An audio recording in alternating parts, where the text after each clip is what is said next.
Hello. Hello to the two of you here. Welcome in, Kitty. Krista, there's three of you now. Welcome in, Krista and Kitty. Nice to see you both. Krista, did you get my text, honey? Did you get my text? Kitty, how are you feeling? How are you feeling? And Marie Curie, always nice to see you. Tried and true, always here with us. Love you. Yeah, how's everybody been doing? We got some crazy update on the Rebecca Park. You guys were telling me I was calling her Rosa Park yesterday, so that's interesting. I didn't notice that, so my apologies. Yeah, Krista, did you get my text? Did you get my text? I just want to make sure the texting's working because you asked me to call. Okay, well, I didn't hear back from you, so I wasn't sure if you got it. I wasn't able to call you because I was at my family event, but yeah, that's pretty cool. Thank you. That was pretty cool. Yeah, Krista had a dream about me creating something, a tarot game, if you will. And it's weird because my daughter and I came up with this very similar idea a few years ago. It's expensive to implement, but I thought it was cool that you had a dream about it. Fresh weather in Florida. We had snow yesterday. Okay, everybody. Nice to see everybody here. Let's get at it. Let's get into it because, wow, I was wrong yesterday in that. Did y'all see the reading I did? Low 60s. Well, that sounds better than what we got here. It sounds better than what we got here. Did you see the reading I did yesterday on Rebecca Park? And for some strange reason, during the reading, I was like, it's not like they stabbed her and ripped the baby out of her belly. Oh, yeah, they did. They did. We're gonna hear that now. They literally stabbed her and ripped the baby out of her belly, presumably killing them both. Wild. So we're gonna hear that now as the mom and dad went into court. And so it's just was interesting to me. It's interesting to me that it came out of my mouth, but I didn't focus on it. But what kind of evil, like what kind of sick evil do you have to be? Like unbelievable. Unbelievable. So let's watch the update if y'all don't know the story, and sorry for the late notice. I got my washing machine is leaking in the apartment below. I was waiting for the landlords yesterday to figure out one of them only one. The wife came, so now the husband and her are coming back today, and I just found out this morning they're coming back this afternoon. So hence the earlier live, which we had been doing. If I could stay consistent, you guys would show up consistent. So that's on me. My apologies. It just seems like life is always throwing curves. Anyway, yeah, like how effing sick do you have to be? So if you missed it yesterday, Rebecca Park was due, she's 38 weeks pregnant, and disappeared and found by TikTokers who were live streaming just a couple days ago, found her body and no baby. And then her fiance and stepsister were arrested a couple days later for unrelated charges, which seemed to me like they were going to do a Melody Buzzard kind of thing, and try to get as much information out of the people that they had in custody. I did get this right. I did say that this was going to be solved, and it was going to be solved quickly. And now, a couple days later, mom and stepdad are charged with murder. Like, listen in. This is as gross as it gets. This was yesterday, Mom Courtney and Brad Bartholomew's arraignment yesterday. Listen in. At this point, if you've been following my updates on the Rebecca K. Park case, you already know that Brad and Courtney Bartholomew have been charged in connection to Rebecca's disappearance and death of not only her, but of her baby. Right now, I'm going to be sharing some clips from Courtney and Brad's arraignment sweetie. today. Courtney That's was okay. acting crazy. Brad, stone cold, emotional. Well, I mean, and myself, Krista, on top of that, with my sleeping issues, I'm writing too. I was down the rabbit hole for a couple days writing. So I'm doing the best I can, but my schedule is going to also be a little hairy between now and December 17th when I launch my first few chapters for free. And I started a brand new book. I got tired of the other one before I even finished it. So I just started a couple days ago. So I'm on a marathon now, writing spree. So my apologies for me as well. Okay, let's back up and let's listen here.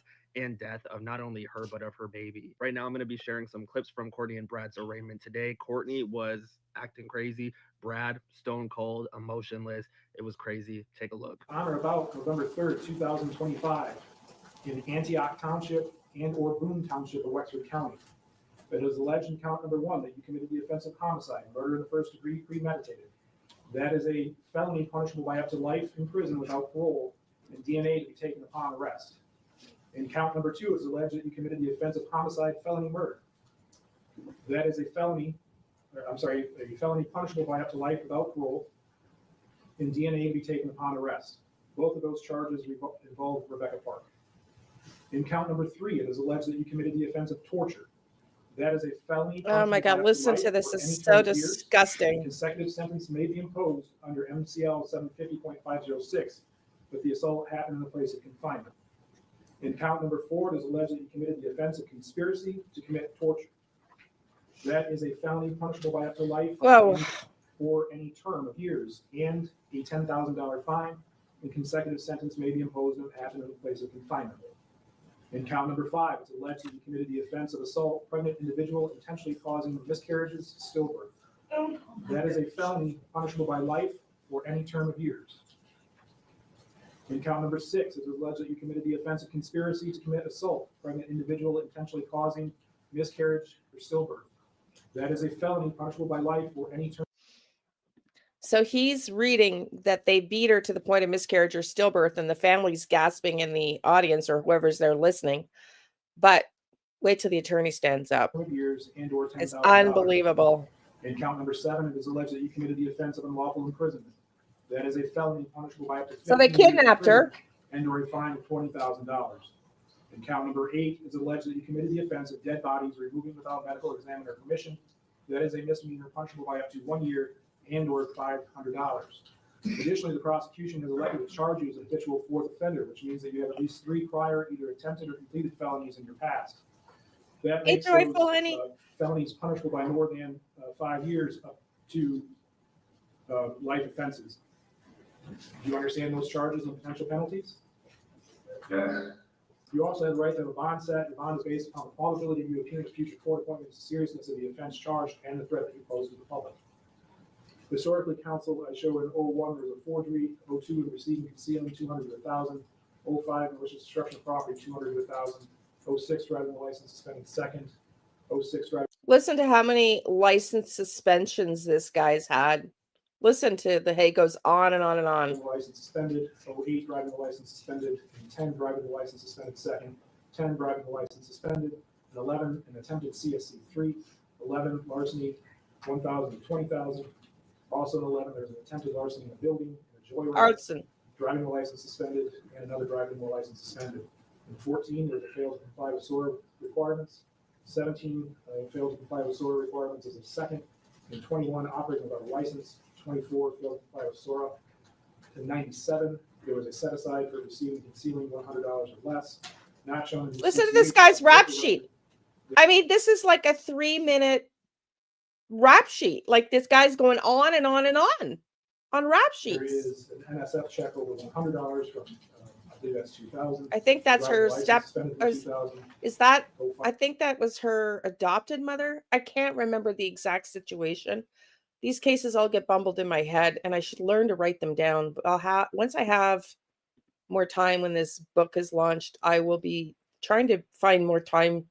Not trying. I will be looking to find more time in my days to be more organized. But yeah, like how disgusting. I think this is her adopted mother. Like, wait till you hear the lawyer get up. I mean, it's just 5 was disgusting. driving the license suspended. 06 driving the license suspended. 11 driving the license suspended. And 21 failed to display the license. This guy's rap sheet's like a mile long. At a risk level. This is her Thank stepdad. you. The people are going to ask the court to Listen. deny bond in this matter under MCR 6.106B1. The court may deny pretrial release to a defendant charged with murder. He is charged with first-degree premeditated murder and felony murder, along with several other heinous crimes. In this case, we have 2 individuals that created a plan. They conducted research. They brought Rebecca Park to their home. They forced her into a vehicle and took her into the woods where they stabbed her, forced her to lie on the ground while they cut her baby out of her, ultimately causing her death and the death of the baby. Listen to the woman in the back. Look at the woman in the back hearing this for the first time. You know, yeah, what a dangerous man. I know. How was he out? I know. I get it, Marie. I know. It's just wild. Look at the woman in the back. I think that's the adopted mother in the back.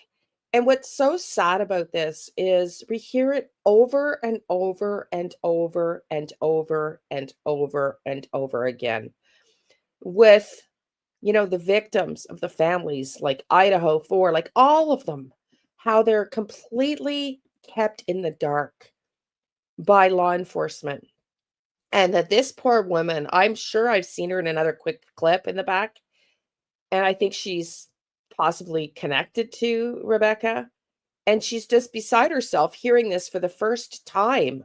Like, why do the police officers or the lawyers not forewarn them of these details before they're in court? It's just sad. Like, imagine this is how you find out that your loved one was gutted alive to rip the baby out of her stomach. Like, I mean, what kind of an sick effer do you have to be to do that? Like, I'm stunned.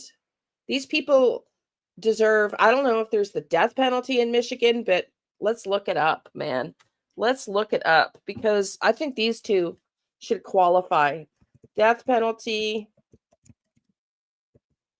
in Michigan.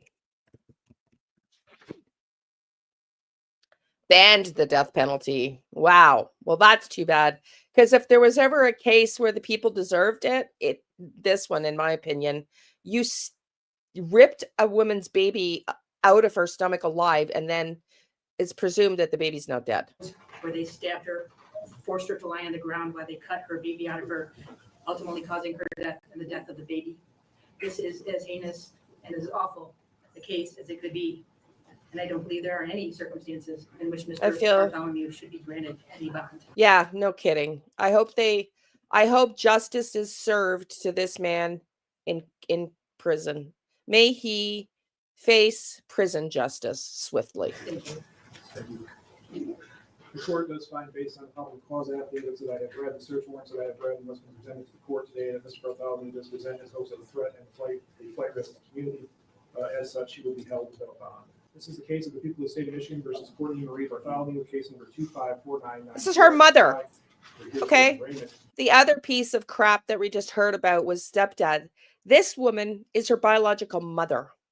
What a piece of, like, man, I thought my mother was evil. This is as evil gets.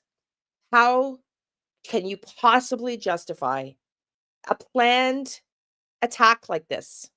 What were their intentions for that baby? I mean, it's just disgusting. What did they think was going to happen? I'm dumbfounded. I'm dumbfounded. 2 weeks, a baby at full term. You know, she was 38 weeks, and we don't know when they did this to her. Presumably, not that exact day she disappeared. Like, did she go another week in kidnapping situation where they kept her against her will? Oh my God. Ms. Bartholomew, did you have the opportunity to meet with somebody from the defender's office either yesterday or today? I did. Well, it doesn't matter. I mean, I guess Joyful is a good point, but this was her mother and stepdad. You think it was the stepdad's baby? Oh, I don't know. I have a complaint that alleges that on or about November 3rd, 2025, in Antioch Township and or Boone Township in Wexford County, it is alleged in count number 1 that you committed the offense of homicide, murder in the first degree premeditated upon Rebecca Park. Nice to see you in here, sweetie. Nice to see you. I hope everybody's doing well, better. Kitty and Hope and Krista. I'm going to finish this video and then I need your ladies' input here. So just let's finish this first. That is a felony punishable by up to life without parole. Yeah, no kidding, Dolphin. And count number 2, it is alleged that you committed the offense of homicide, felony murder upon Rebecca Park. That is a felony punishable by up to life without parole, and DNA to be taken upon arrest. And count number 3, it is alleged that you committed the offense of torture. That is a felony punishable by up to life or any term of years, and consecutive sentencing may be imposed if it happened in a place of confinement. In count number 4, it is alleged that you committed the offense of conspiracy to commit torture with Bradley Bartholomew. That is a felony punishable by up to life and or any term of years and or $10,000. And again, consecutive sentencing may be imposed if it happened in the place of confinement. In count number 5, it is alleged that you committed the offense of assault pregnant individual intentionally causing miscarriage or stillbirth. That is a felony punishable by life and or any term of years. In count number 6, it is alleged that you committed the offense of conspiracy to commit assault pregnant individual intentionally causing miscarriage or stillbirth. That is a felony punishable by life or any term of years. In count number 7, it is alleged that I mean, this is the mother that we watched in the video. Yeah, she just got in the car and left. It's absolutely dumbfounding to me. It truly is dumbfounding to me that people can do something like this, as heinous as this, and then sit up in front of a camera and pretend like nothing's wrong. Yeah. Well, yeah, exactly. Me either. This is why we're here to be the voice for these innocent children. I'm sorry. Anybody who does anything with a baby, I think it should be mandatory death penalty. Anybody that abuses a baby or an infant in utero like that, I'm not talking about abortion here. I'm talking about somebody else, not the person, it should be mandatory death penalty. I'm sorry. I'm so sick of the laws where these sickos get off on technicalities. I understand the right to justice, but did you hear his rap sheet? I mean, it went on and on and on. It's just the most disgusting. These people, if you're that vile, I don't think there's rehabilitation anywhere in this world that can fix that. I'm sorry. I don't. Not in prison. Not in prison. committed the offense of unlawful imprisonment.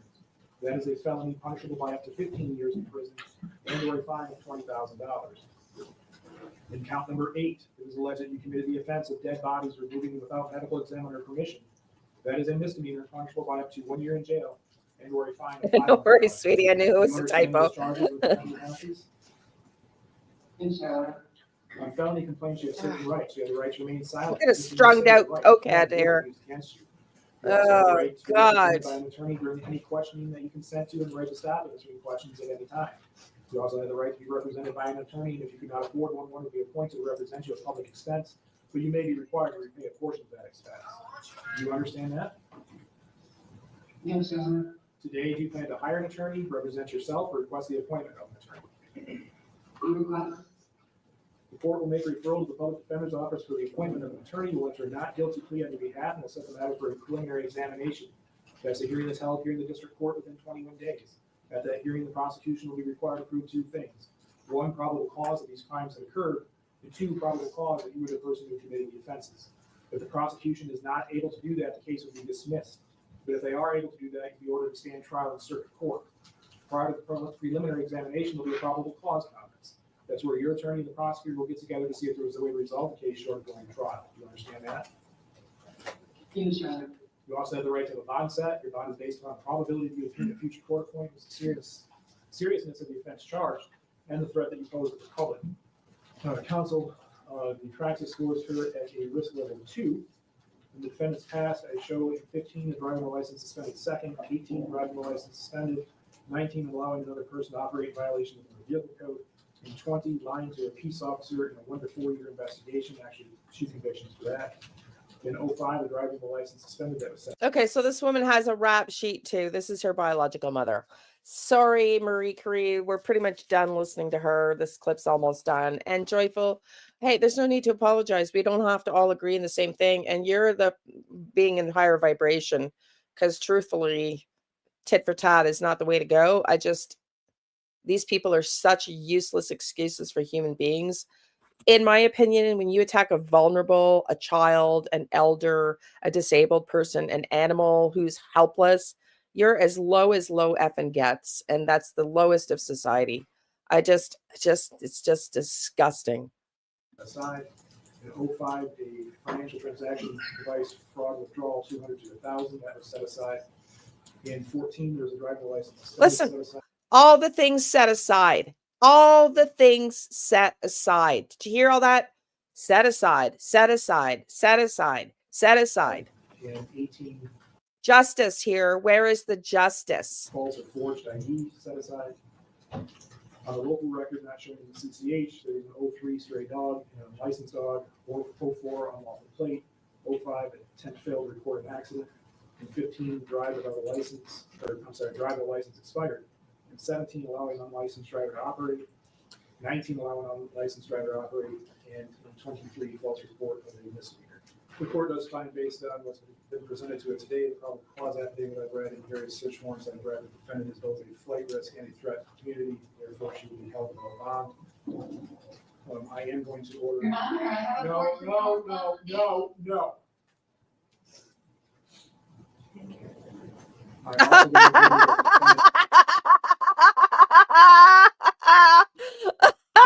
I'm sorry, I missed that part.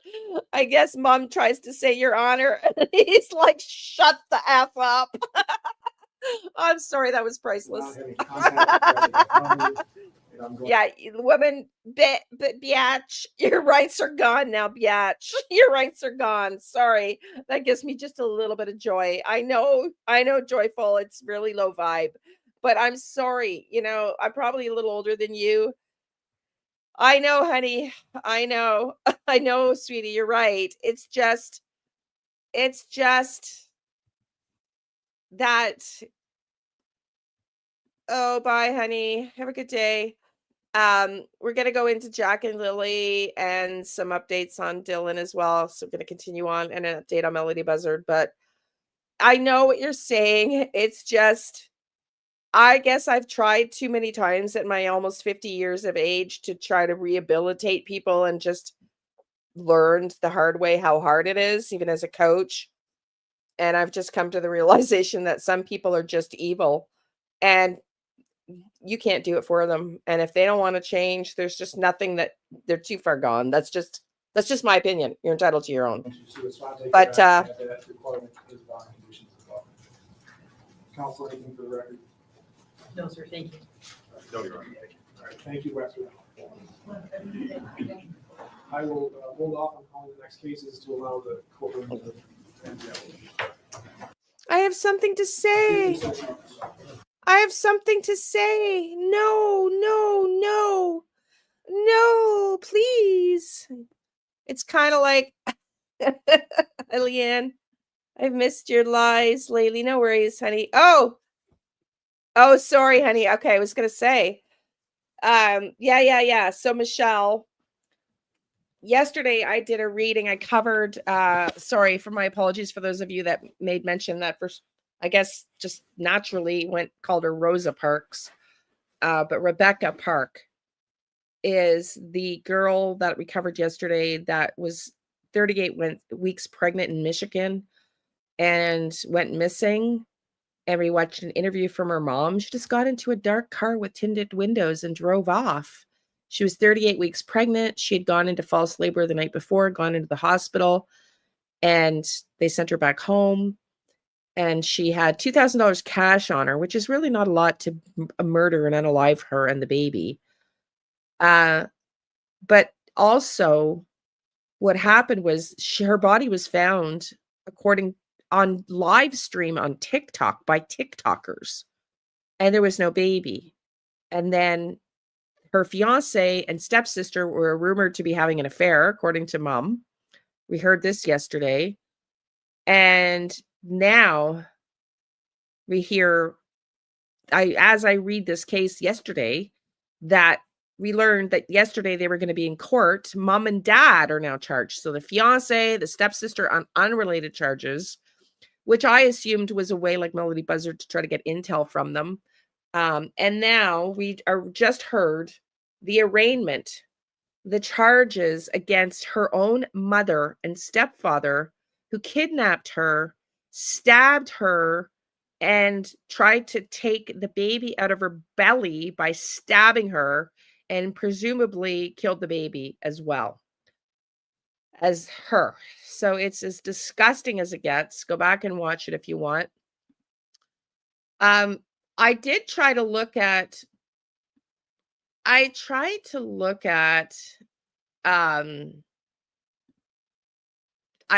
find rather some clips, if you will, on updates on Melody Buzzard, on Gus Lamont.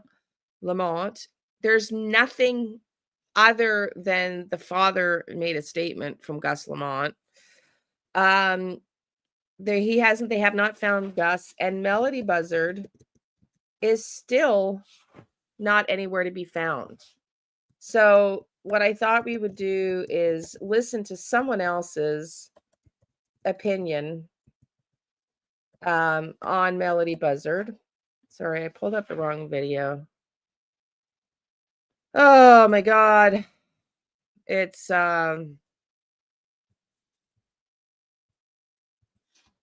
just a wild case. That one. I mean, still no signs, no word. I know Jennifer Coffendorfer covered it. I pulled up another one. There it is. Let's watch, because just to see what she has to say about the case for something different. I cannot believe that this kid, Melody Buzzard, no Gus Lamont either. No, Kristen, like this is just it, And I guess I'm tired of these. There's so many of these cases, and we never get the update. Like we fight for these kids, but when there's nothing to talk about, which is kind of the next topic I wanted to ask you ladies about. I don't even know if Kitty's still here. But I wanted to ask you how you want me to go. Hit the like, it helps. Thank you, sweetie. Hey, YouTuber, nice to see you here.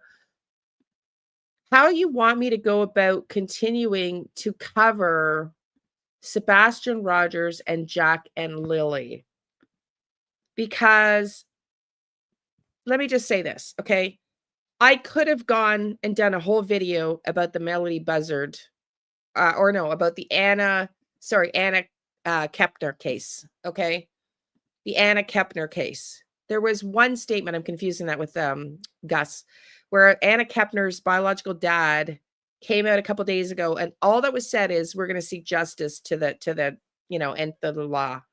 And I could have created an entire video like Law and Order did and rehashed the whole case and simply added it as a new update of incredible information in my title, only to tell you one line.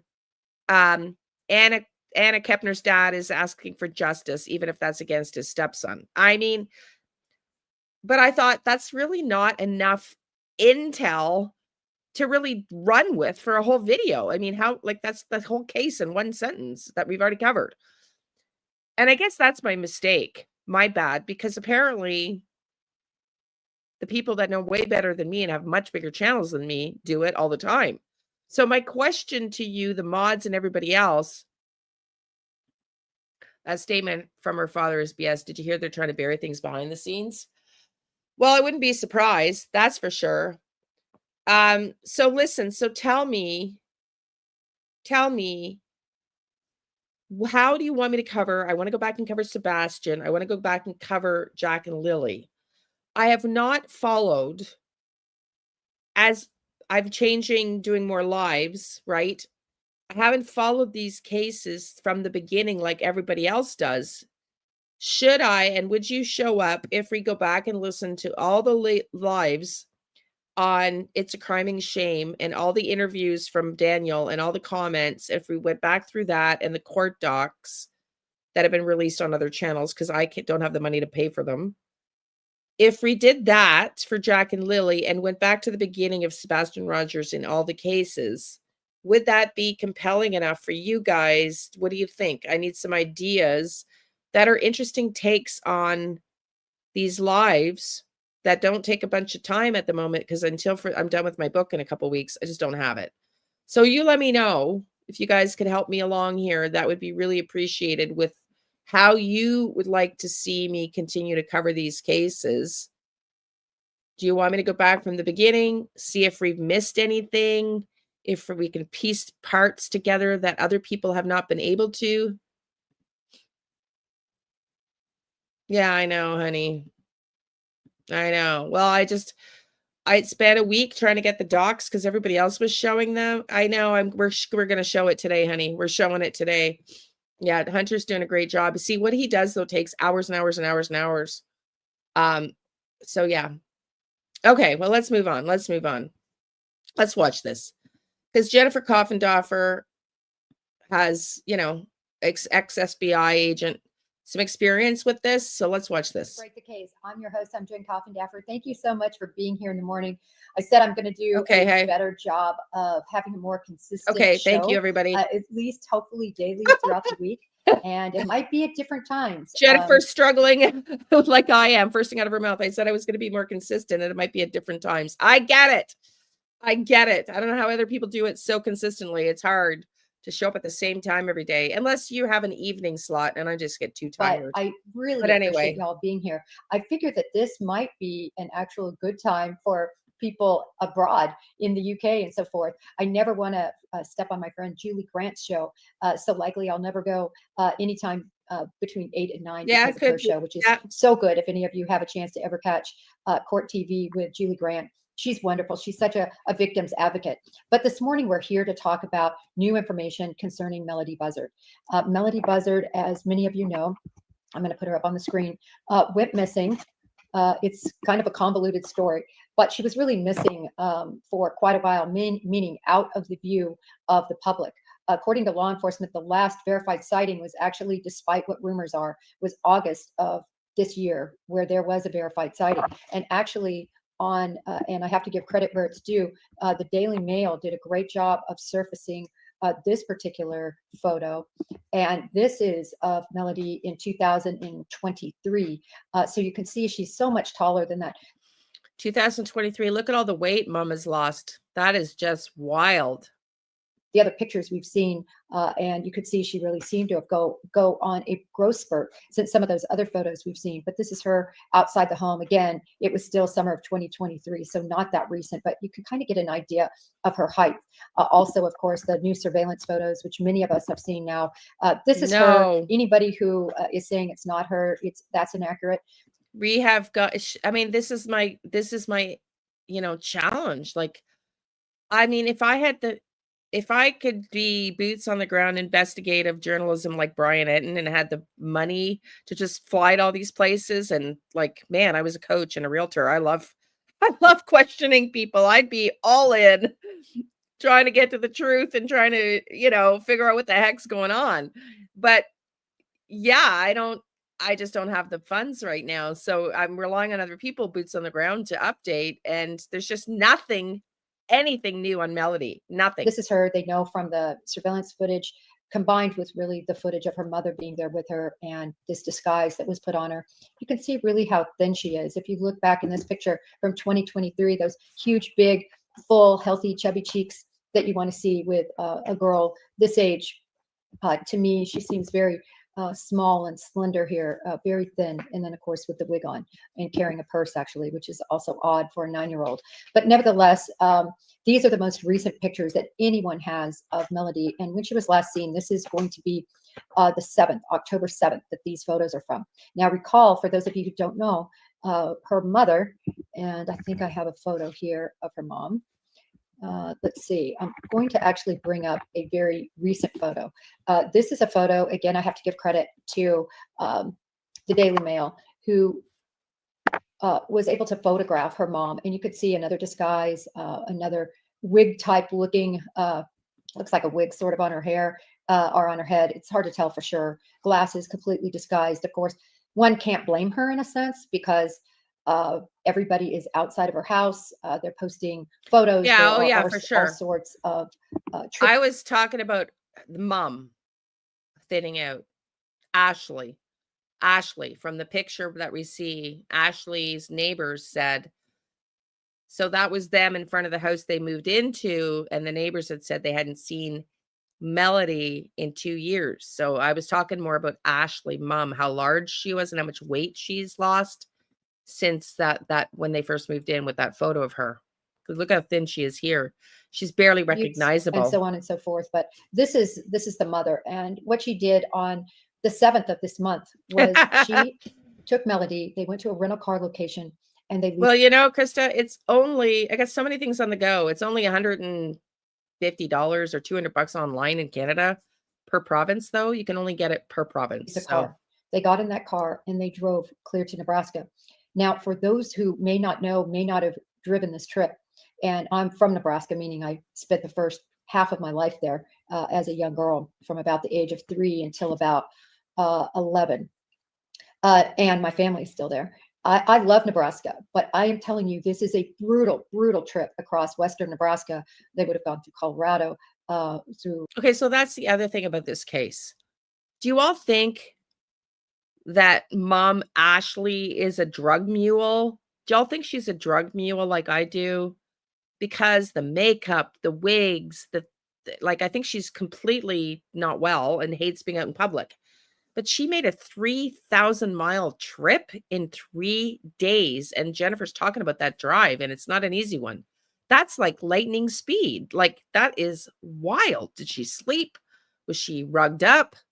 Do you think she's on rugs? Do you think she's a mule? I think she's a mule. Desolate parts of California, Nevada, I believe. And in any event, this is 1,500 miles. I've talked a little bit about this before, but if you are pedal to the metal, driving 75 miles an hour, and you don't stop, it's still going to take you 20 hours to get to Nebraska. So that is impossible to do. Obviously, the fact that she made this trip up and back in 3 days is, quite frankly, pretty miraculous. And the route home was a out of the way route through Kansas. It is not the fastest route. Y'all are welcome to Google Map it. I have the routes that go through Kansas are the slower routes due to the roads that are taken and highways and so forth. So it's not a route you would ever want to take to go up into Nebraska through Kansas. But nevertheless, that's how she went home, which to me is very concerning. We've talked about it before, that there's really only 3 possibilities in this case. One possibility is that she drove to Nebraska to drop her off with somebody that family doesn't know about them, but only she knows about. A friend or somebody that she knows in some way, maybe from the internet or some other way, who was willing to keep her daughter. Number two is that she was sex trafficked. The other night with Ashley Banfield, we talked a lot about that. Ashley really believes that could have happened. I don't believe that so much anymore. I know it was also suggested by the by Melody's sister-in-law, or sorry, yeah, Melody's sister, not sister-in-law. Melody's half-sister suggested that initially, that she could have sold her. Why? Because Ashley is in debt, severe debt, $23,000 worth of debt. She's in and out of court on debts with her, companies that loaned her money, so on and so forth. I mean, she's in pretty much a financial wreck right now. And so, of course, Melody Yeah, Michelle, we covered it here. And it's funny because I had said it and then watched this video and it's like, yeah, that completely makes sense with all the makeup she's wearing, the wigs, her paranoia, her delusion. Now she's been exposed because Melody's missing. She takes this child out potentially to drop her somewhere safer where the mules won't be able to use her, or the people she reports to as collateral damage, and something goes wrong, or I mean, I don't know, but we still don't know where this child is. Would have solved that problem if she was able to sell her into slavery or into the sex trade. Finally, and I hate to say this, but of course we are a true crime channel, so I have to go there with a very plausible and possible reality, and that is that Melody that Ashley killed her little daughter. Every single person reporting this, if you notice, we've talked about this before, 22K is severe. Yeah, no kidding, Michelle. I guess it depends on what you make, right? And your chances of getting out of debt, right? I think she planned the trip very well and could be dealing, and also took her daughter to somebody for protection. It could be, but man, it just goes to show you just get to be quiet and say nothing. And if they don't have the evidence, just say nothing. Like, wild. I mean, wild. And this kid, we don't even know if she's alive.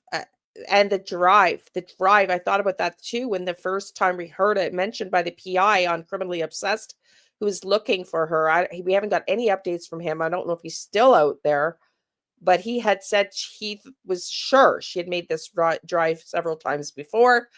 Melody was being homeschooled, that she could easily be muling drugs. So then what went wrong, and where is Melody this time? That is scary. Scary. I was just wondering if she became exposed from her cover, and so she's hid Melody for Melody's safety from the people she does the mule runs with or for, and now she's moving because she's also been exposed. I don't know. Or did something truly happen to her on that move? Melody, and that Melody. I mean, we've got to remember her own trauma at 9 years old. Her mother and her risks running and fleeing and homeless and heading into shelters at the same age from her abusive father. And is that just a coincidence, or is that some sort of a psychotic break that she's gone into? In which case, who knows what happened to that little girl? I mean, she's got a pillow in her couch dolled up in memory of Melody. It's wild. Is sadly, possibly no longer with us. Obviously, that is our least. Yeah, no kidding. Look, sex trafficking would be. Yeah, no kidding. It's not sort of, hey, I got debts. Hey, let's sell the kids. Like, I mean, yeah, it's just not something most people come up with. She had a mule connection, though her deceased husband's side, they probably wanted to help take care of this. Just my hitch. Yeah, it could be. Absolutely. Horrible. Being dead is obviously horrible. Being in the care of possibly a trusted another person is the best case scenario, but still likely not a great scenario. But what are our clues? And there's some important clues here, I think. I want to show you. This is Ashley Buzzard.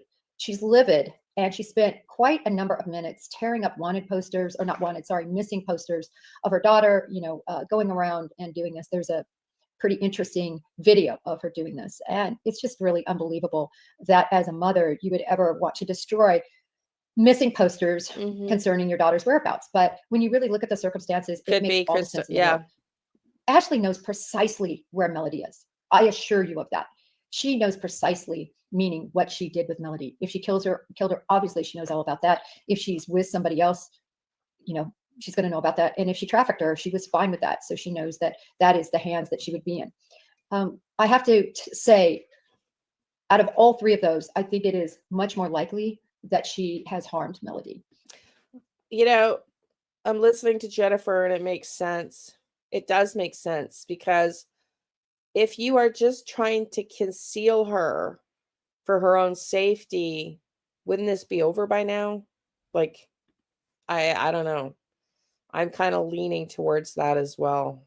Let me tell you why I think that. I call your attention to a case that some of you might have known. It's the Hoggard case. I'm sorry, I want to say this right. Hoggle case, excuse me, Catherine Hoggle. She had 2 small children. This was clear back in 2014. Please look up this case. It's a very interesting case. Almost the exact same situation. A mother having mental health issues, having 2 children. They were younger, but still 3 and 4, I believe they were. They weren't, you know, infants. And these children absolutely just disappeared off the face of the earth. Her children's name were Sarah and Jacob, and they've never been seen since 2014. Now, finally, law enforcement took Catherine in, this was a long time ago, on various charges, which is what everybody's screaming about in this case. Let's get her in on child endangerment as an example. Or to me, she should go in front of the dependency court, and a judge, she should be made to answer where in the world Melody is. And if she can't answer that, the judge should hold her in contempt of court. I truly believe that this would be a great avenue. I don't know why law enforcement isn't following that, other than I believe they might be wanting to reach out with a more honey approach. I call it the honey. You catch a lot of bees with honey. You don't catch any with vinegar. And they know she is their best way of ever finding out what happened to Melody. Really, she's the only way at this point finding out. So if they can handle her with a little bit of kid gloves and let her keep her freedom, she's probably also going to bury herself. Look, on October 15th, for those of you who don't know, a search warrant was already served at Melody's house. October 15th, a long time ago, just a week or so, a little bit over a week after she went missing, really only 5 days after she returned without Melody. So if you look at that circumstance, they already had probable cause to go in there and look. They apparently, I don't know what they found or what they took, but get this, as you all know now, just recently, what happened last week, in the last week, they served another search warrant on Melody's home. I'm going to bring up a few photos here. Let me bring up this one. Let me remove this one and bring up this one. That's federal agents likely. My pet peeve again is dressed like a federal agent. I cannot stand that the FBI now lets agents go out into the field when they're, I'm not talking about when you're on surveillance or when you're in an undercover capacity or when you're doing a enforcement action. I am talking about when you are trying to rep yourself as the FBI for all the public to see in search warrants. And I give them a little latitude in search warrants, because in warrants, a lot of times you have to go in, you have to be on your hands and knees, you got to get dirty and filthy and all of that. So a lot of leeway with search warrants. But when you're taking somebody and escorting them, and in the public's view, you should be dressed like an FBI agent, like a professional. That's my view. That's my slant. I will never come off of that. And I really hate that the FBI has gone down this route. Okay, sorry, get off my soapbox. This is where they were serving a search warrant and ended up escorting her out and had her sequestered for hours while they conducted the search warrant. Now, when I was on Ashley Banfield, she talked about how, according to neighbors, so again, as you know, the media is all over this. The media meaning News Nation. Hey, News Nation, Donna, honey. and this is why I love News Nation. News Nation, first of all, they present both sides. They allow, for instance, I was able to talk with Ashley, my POV on this, which I'm not leaning towards sex trafficking as much as Ashley is. And I never get calls and say, Jen, you have to say this, or Jen, you need to say this. In fact, I don't even know what questions I'm going to be asked. Typically, it's a conversation. They know that I'm going to know the information and that their guests are going to be equipped with the knowledge to answer questions on the fly. And if I do receive any questions, often different people, meaning Ashley, Cuomo, whoever it might be, they completely deviate from the questions because they are going with the flow of the conversation. Anyway, Ashley very much believes this could be a trafficking case.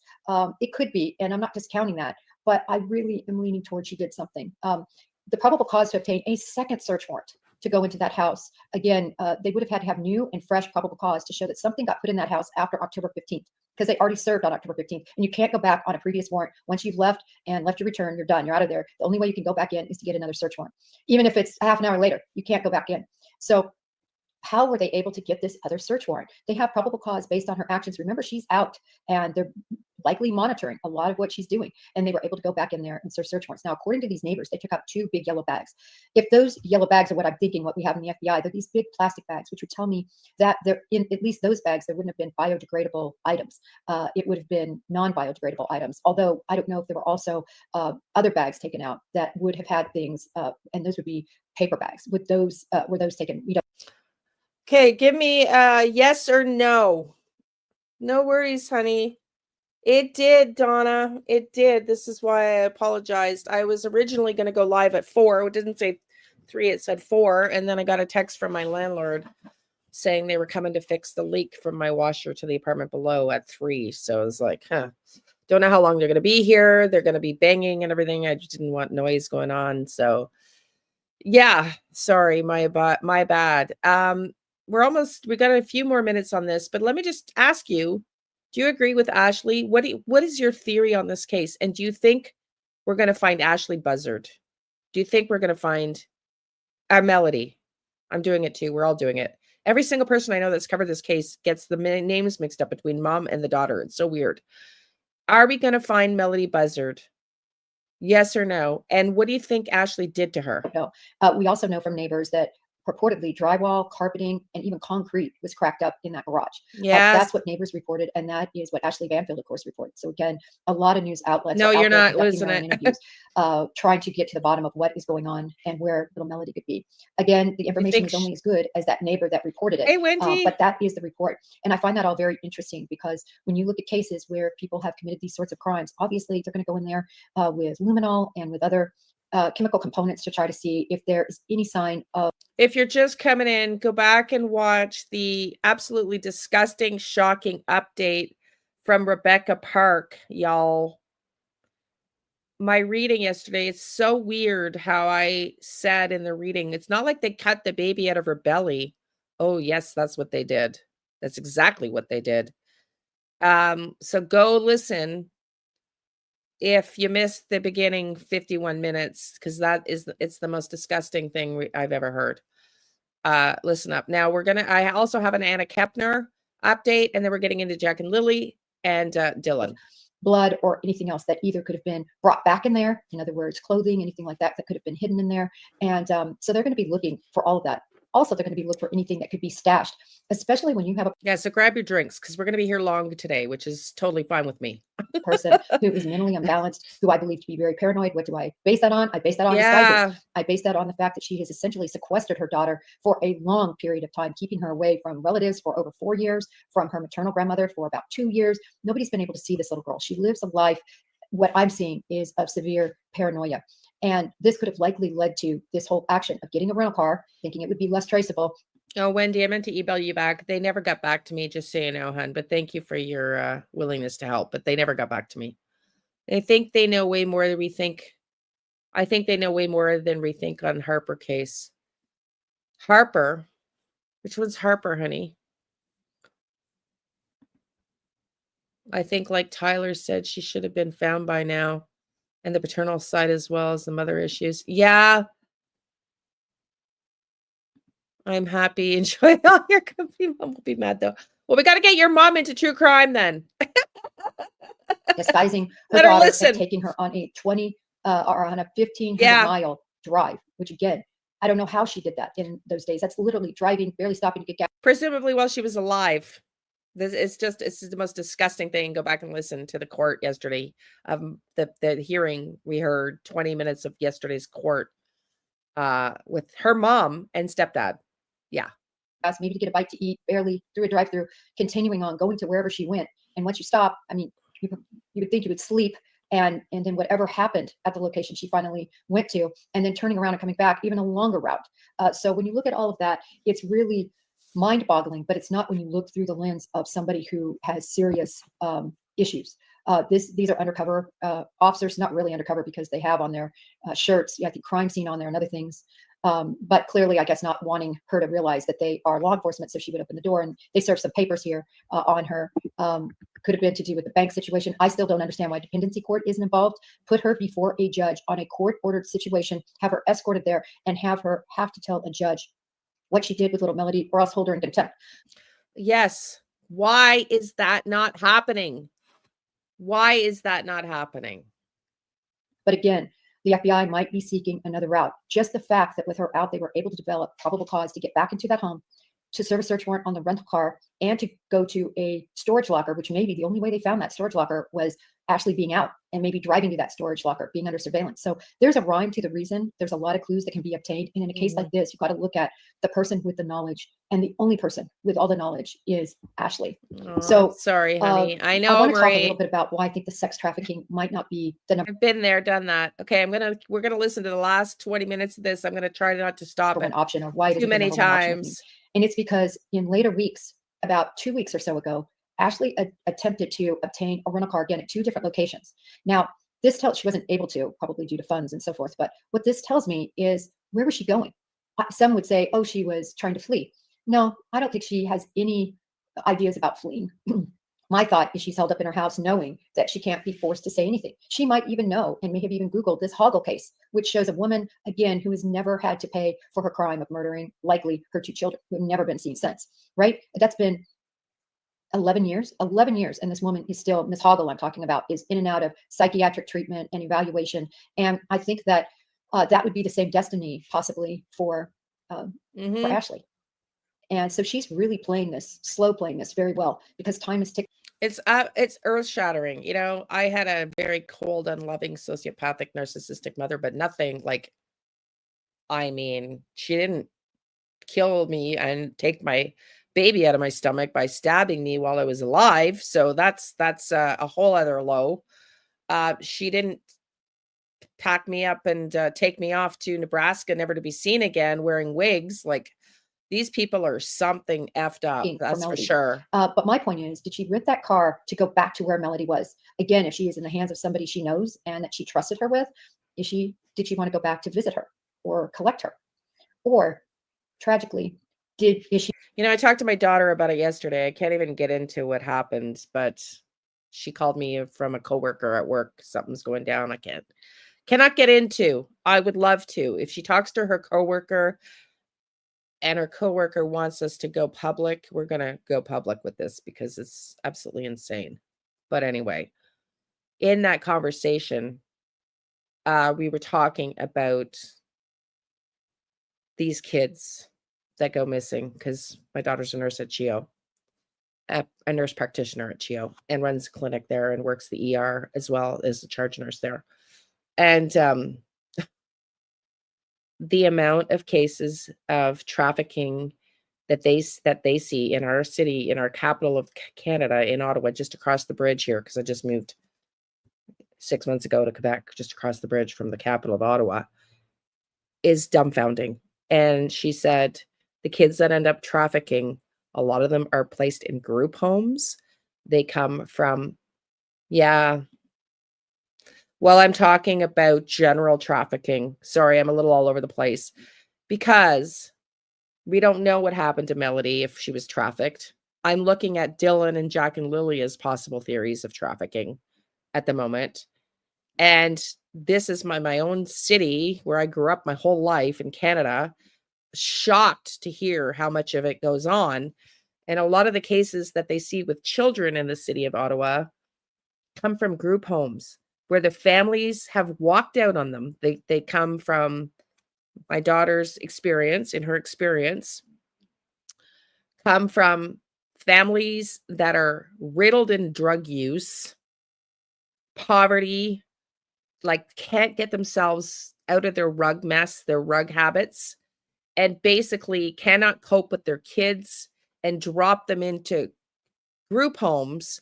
And the group homes end up, one of them's not even listed anymore, she said, because they were kept reporting it. Like, every kid that came from the group home ended up in trafficking.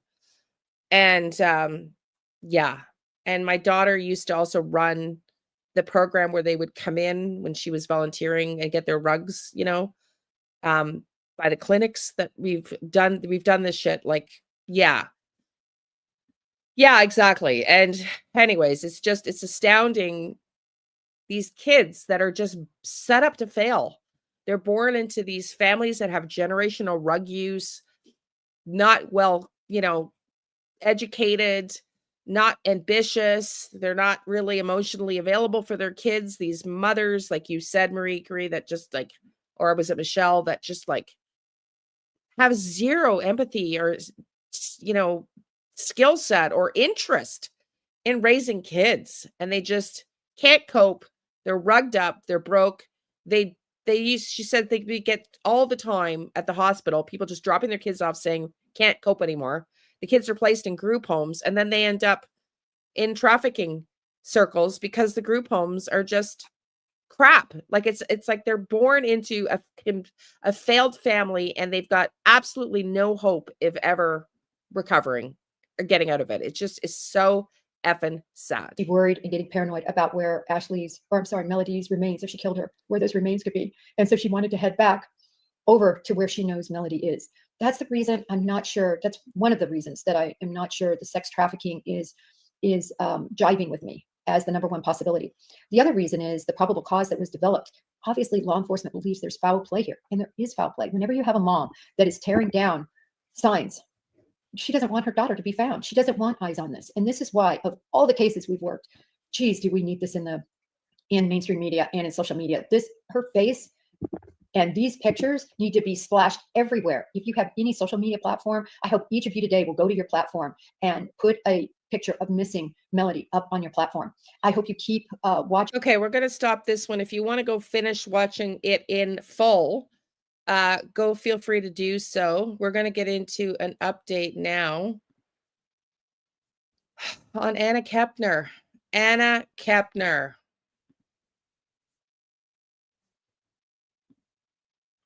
Let's go to Anna Kepner. And then we're going to do Jack and Lily.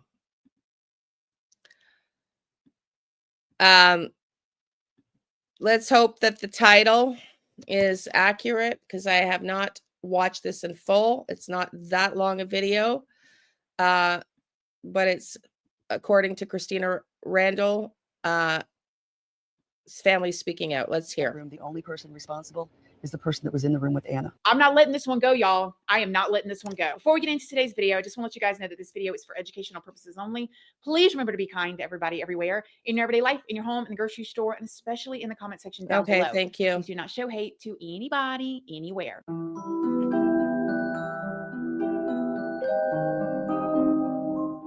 Exactly. So good morning, good morning, good morning. How is everybody doing today? I hope you all are having an amazing wild day. I hope you all had a wonderful Thanksgiving last week, especially y'all here, obviously, that is in America. I hope everybody's getting geared up for Christmas. I spent the whole entire weekend getting my Christmas trees up and decorated, and I feel like I still have so much more to do. So anyways, in today's video, we got a lot to talk about when it comes to Anna and her family. If you haven't watched the other videos that I have done so far on Anna Kepner, I believe that this is my third one. You guys go and watch those to catch up. But other than that, so much more has come out, and we got to talk about it. Before we get into it, though, I did want to let you guys know, if you don't already know, hi, my name is Christina. I do have a second channel, which is Casually Christina. We just do things more casually over there. I also have a Patreon. My Patreon's for 18 and up, and over there we talk about more personal stuff. We go live over there. There's a $2 tier for all the true crime stuff that cannot go onto YouTube due to their terms and policies. That goes over on my Patreon under the $2 tier. Just make sure you read the full about section and what each tier offers. Post over there. I did, and we got to talk about all of it. We got stuff to talk about, like Anna's grandparents gave an interview, and there's something going on there. Okay. Anna's COD has been released. Chantel, the stepmother, she tried to put a stop on the family members from talking, period. Now, before we get into it, I just want to remind y'all, I am not a professional. I pull all of my information from very public sources, news sources that's already out there. I filter it through my own words and opinions. So please go do your own research, form your own opinions. Just don't show hate to anybody anywhere. Okay, so let's talk about all the new updates in Anna's case. So first, I want to talk about the interview that Anna's grandparents gave. Something in this interview really stuck out to me. Now, in this interview, Anna's grandparents said that they were on the cruise with Anna and they had dinner with her the night before she passed. They said that that morning, a medical alert went out. We had dinner. Anna wasn't feeling well. She just said, Mima, I think I'm going to go back to my room for a little bit. And she must have felt better because she got dressed up and she came down. We were playing in the casino. She didn't win anything. And she said, Mima, I love you guys. I'll see you later. And we never saw her again after that. For a medical alert team. I just find these families just so cold. Like, this interview is 2 weeks after she's found deceased, and there's no crying. It's so weird. To go to a stateroom. And when they said the number, I recognized the number immediately. The room steward that was going in to clean the room is the one that found her. She was found concealed under the bed. I was told that she pulled back the It is mattress sad. and found Anna. When the interviewer asked them if they Hey, thought that the Kitty. stepbrother had anything to do with Anna's passing, this is what Thank they you, said. He was in a Donna. room with her. He was the only one seen coming and going. So Donna, you're a sweetheart. Thank you, honey. Thank you, Donna.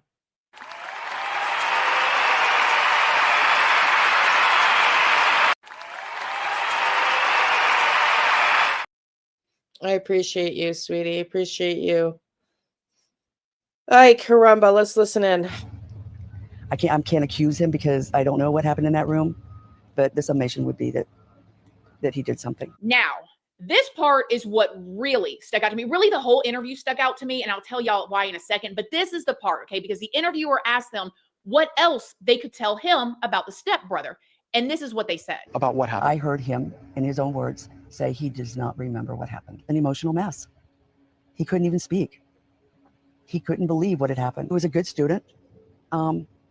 Played soccer. He played soccer, very quiet young man. He had demons, I think, in his past, and he was trying to deal with those. That's a very interesting choice of words. They did not say he had substance issues in the past. He had a learning disability. He had, a drinking problem. They said demons. There's only one thing that I'm thinking of, okay? Y'all can think what y'all think. Let me know down below what y'all think that they're referring to. It could be anything, but it was a very interesting choice. It is demons of the past. I like your Spanish. What do you think? Do you agree with her? Like, that is a very interesting comment that he had demons. Like, what kind of demons? Of words. I will also say that the parents were, in my opinion, were walking on eggshells with what they said. And I believe that their other grandchildren have been dangled over them to not say anything. Because you got to remember, they have been very involved in their grandchildren's lives. However, they don't have any legal rights to them. So they have to stay on their son's good side enough to even be able to see them. And so you can tell they were being very kind, but they were holding back. Now, it has come out that Anna's passing has been officially ruled now a homicide, but her COD hasn't been officially released by the medical examiner. But it seems that the grandparents have confirmed the reports that she passed from asphyxiation, potentially from a bar hold. The FBI contacted my son and family and told us her cause of death was asphyxiation. You take the elbow like this.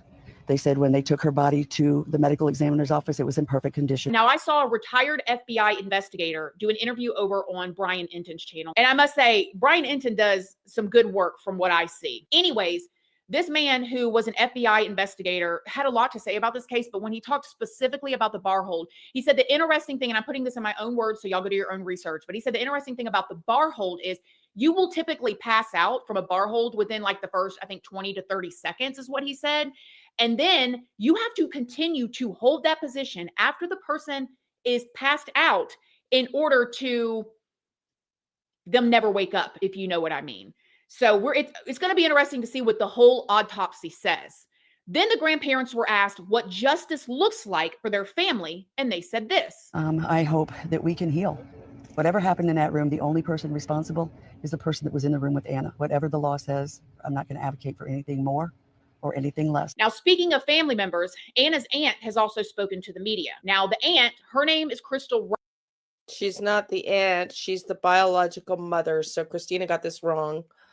But let's keep listening. Right. And this is who I assume is Heather, her biological mother, Anna's biological mother's Yes. sister. She told the media that she knew Anna fought for her life and that she does not understand why the stepbrother has not been charged yet. She said that her and her family are becoming frustrated over not knowing what exactly happened to Anna and what the next steps in the investigation will be. Rightfully so. I mean, I would be, you just can imagine what they're going through. And then if y'all watched my other video too, where I showed y'all the obituary and how it had been changed, but at the very bottom of the obituary, it says that the Kepner family is asking for privacy at this time. Mind you, we just saw an interview from the Kepner grandparents. Okay. They'll look like, who wrote that? Who wrote that obituary? I told y'all the other. Okay, here's the family picture. Anna, dad, look at his stepmom. She barely looks old enough to be Anna's stepmother.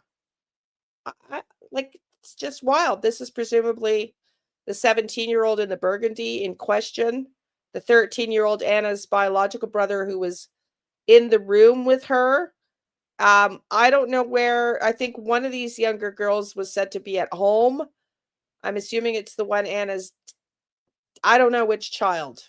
I think the one Anna's dad is holding is Anna's biological sister, and she was the one on the cruise sleeping with them in the cabin. And the little girl in front of the stepmom here in the black and white sweater, I believe, is the one that was said to have been to stayed home. But I'm not sure which of these two girls. I'm just guessing. But this is the gentleman, the young man, lad, 13-year-old wearing the Nirvana t-shirt is definitely her 13-year-old brother. And the gentleman, the young man, the lad, 16-year-old accused of killing her is the one in the Columbia burgundy t-shirt. Yeah,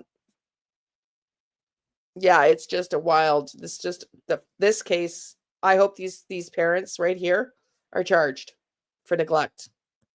That's absolutely disgusting. If the grandmother knew that this guy had demons, they all knew he had demons. The video who I think wrote that obituary. But nevertheless, now you got Anna's maternal aunt saying, we need information. We know nothing about what's going on here.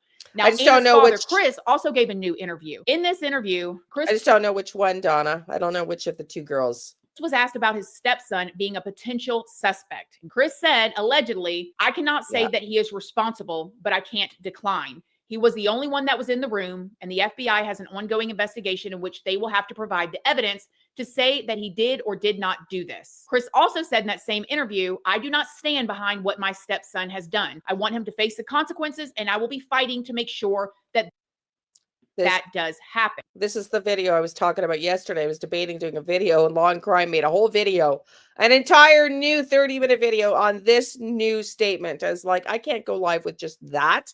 That's the only thing new that we have heard from Anna Kepner's case. We haven't had arrests. There's nothing new. I hope arrests come soon. Which, to me, it sounded like he contradicted himself. It sounded like the FBI needs to prove it. They got to prove it, which is, they got to find it. And then the other one was like, well, he needs to be held responsible. Like, which one is it? Are you going to help the FBI? Are you going to give them the real information about what you know at home? Are you going to tell the FBI what the demons are? What are you doing here? Because to me, it sounded like back and forth. Sounds like you want to placate maybe to the media and sound like a good father, but you also don't want to make brand spanking new wifey mad. And mind you, Chris got divorced from his second wife, Tabitha, in 2023. Okay. Then he marries his new wife, this one, in 2024. The new wife's son allegedly possibly did this in 2025. So it's like boom, boom, boom, boom, boom, the things that are happening here. And if you want to know some more details, I have a video that I recently put up talking about information that is out there about this on my Patreon under the $2 tier. You guys can go watch it if you want to see some more information that I didn't feel comfortable putting out on this channel. But my Patreon is linked down below. And by the way, everything that's in my video is public information. You don't have to be a part of my Patreon to see it. But if you want to see what I put together in a video, it is. I think she's talking about dad's past here. Dad's past. There. Now, we still haven't heard anything new from Chantel, the mother, but she did file a motion in her custody case with her ex-husband asking for a gag order. Now, the custody case Chantel has with her ex-husband is what we covered in my last video. In the court documents from that case, Chantel did confirm that her 16-year-old son with her ex-husband was being investigated by the FBI. And it seems like Chantel does not want any more information coming out about Anna's case through those court documents. So she filed a motion asking for a gag order. She asked that the family members also not be allowed to talk about the case. And she asked that the media be blocked from having access to the case.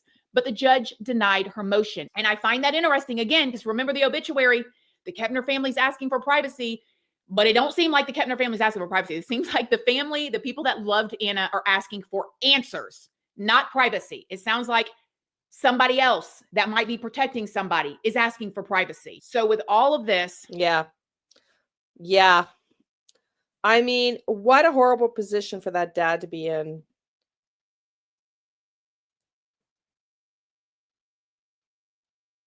Yeah, I know. Well, let's hope. We're hoping that's not going to be the case here. A lot of people, including myself, honestly have been wondering why the FBI hasn't filed any charges or made an arrest yet. Well, I've seen quite a few commentary channels or people say that the FBI is probably waiting on evidence that was sent to the lab to come back. Things like nail swabs and DNA samples. I've also heard that there could be a delay because the stepbrother is currently a minor and there's more hoops that the FBI has to jump through to get those types of charges brought against minors. A lot of people have also said that it just is simply because the federal cases require more evidence, corroborations, and careful investigations before charges are brought. It is. Yeah, the FBI is said to work meticulously slow that they, they don't have the reputation for going to charge to the point of charging somebody without knowing that they have a rock solid case. I think it's all of the above. I think he's a minor. It's international seas. They're probably waiting for evidence.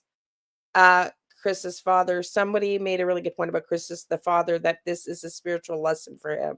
Listen, in the spiritual world, these are all spiritual lessons. If you really want to know my belief on this, is these things were all predetermined parts of our life path that we all agreed to take part in before we came to Earth. That's so, yeah. I mean, this is we're talking 3D world right now, but in the spiritual world, everything we do is a lesson to grow spiritually. Literally everything, in my opinion.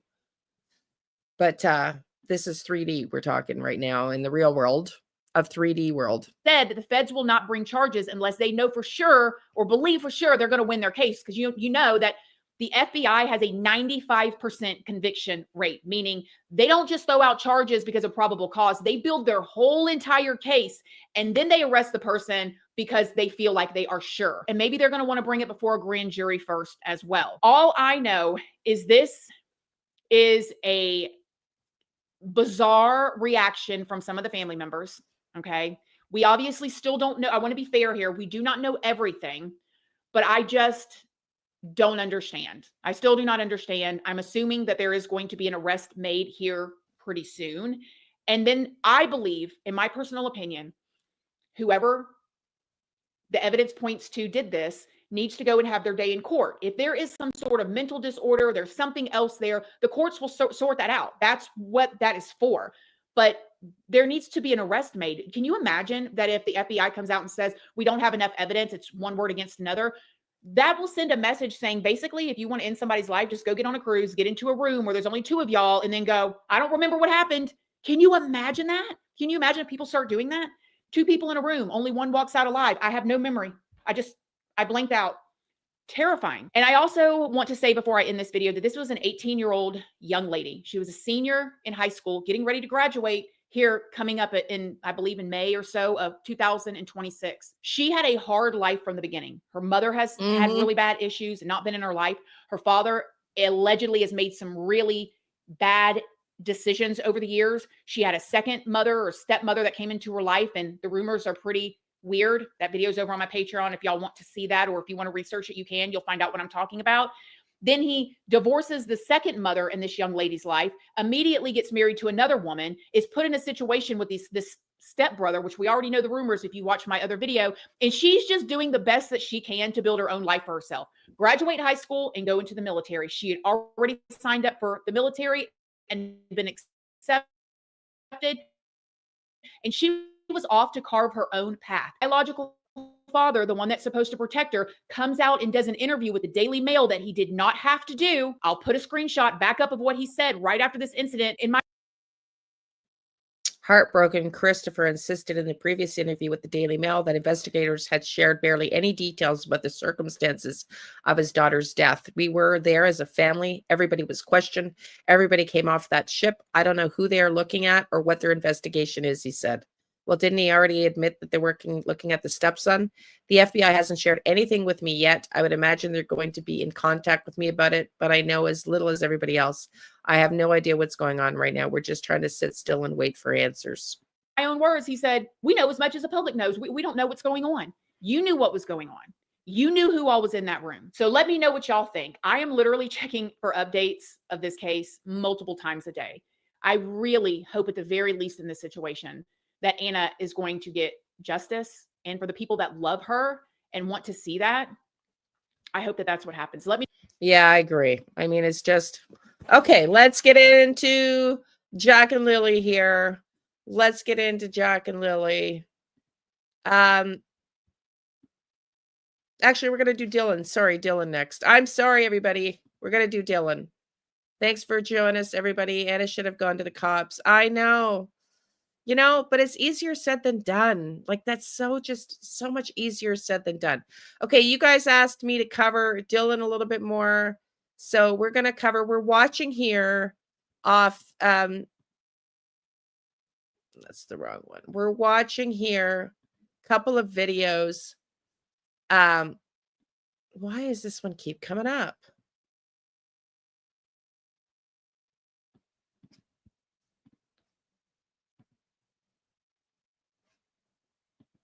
Okay, yeah, we're watching some videos from, this is Dylan's dad. And we're watching some videos from him, from his channel, to learn a little bit more about Dylan's case. I don't want to get blocked. That is the W5 report that we're not able to report. We're not able to cover here without getting wonked. But let's look here. I want to cover a few of these videos.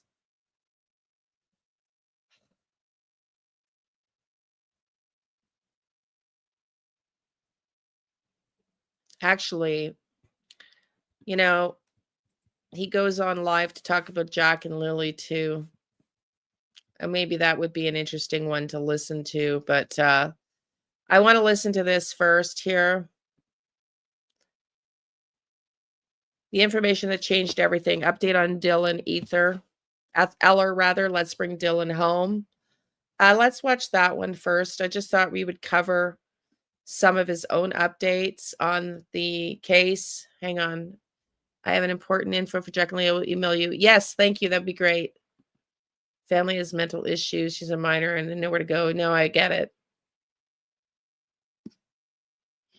Okay, let's watch this. And then what I'm going to do is maybe if you want, we can listen to his theory, because on Jack and Lily.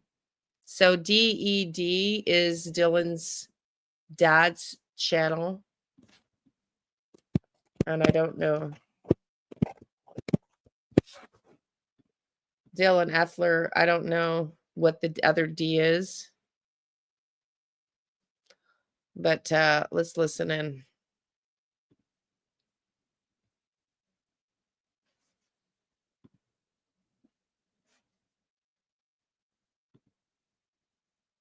Why is there no volume in any of his videos? Can you guys not hear that? I can't hear his volume.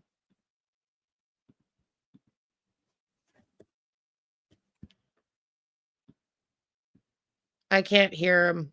I can't. We had this happen the other day. I don't know what he's done with his live streams, but there we go.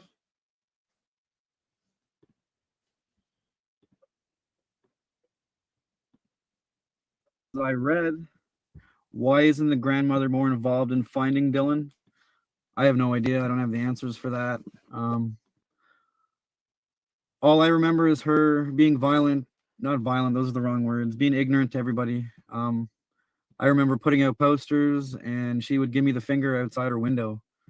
That's the attitude she had. She would steal posters from us, things like that. She really didn't do a whole lot, and I don't know why she doesn't. So that's all I can really say is what I've seen, and which is nothing. Wild. What were the other questions? I read a few of them, and now I can't remember them. Did Dorothy buy him a new pair of boots before Dylan went missing? Yes. She bought the boots 2 weeks prior to his disappearance. I don't remember all the questions people were asking, so I'm not telling Dylan's story, so if anyone has any questions, I'll just answer them. Does it hurt for me to watch Boots for Dylan?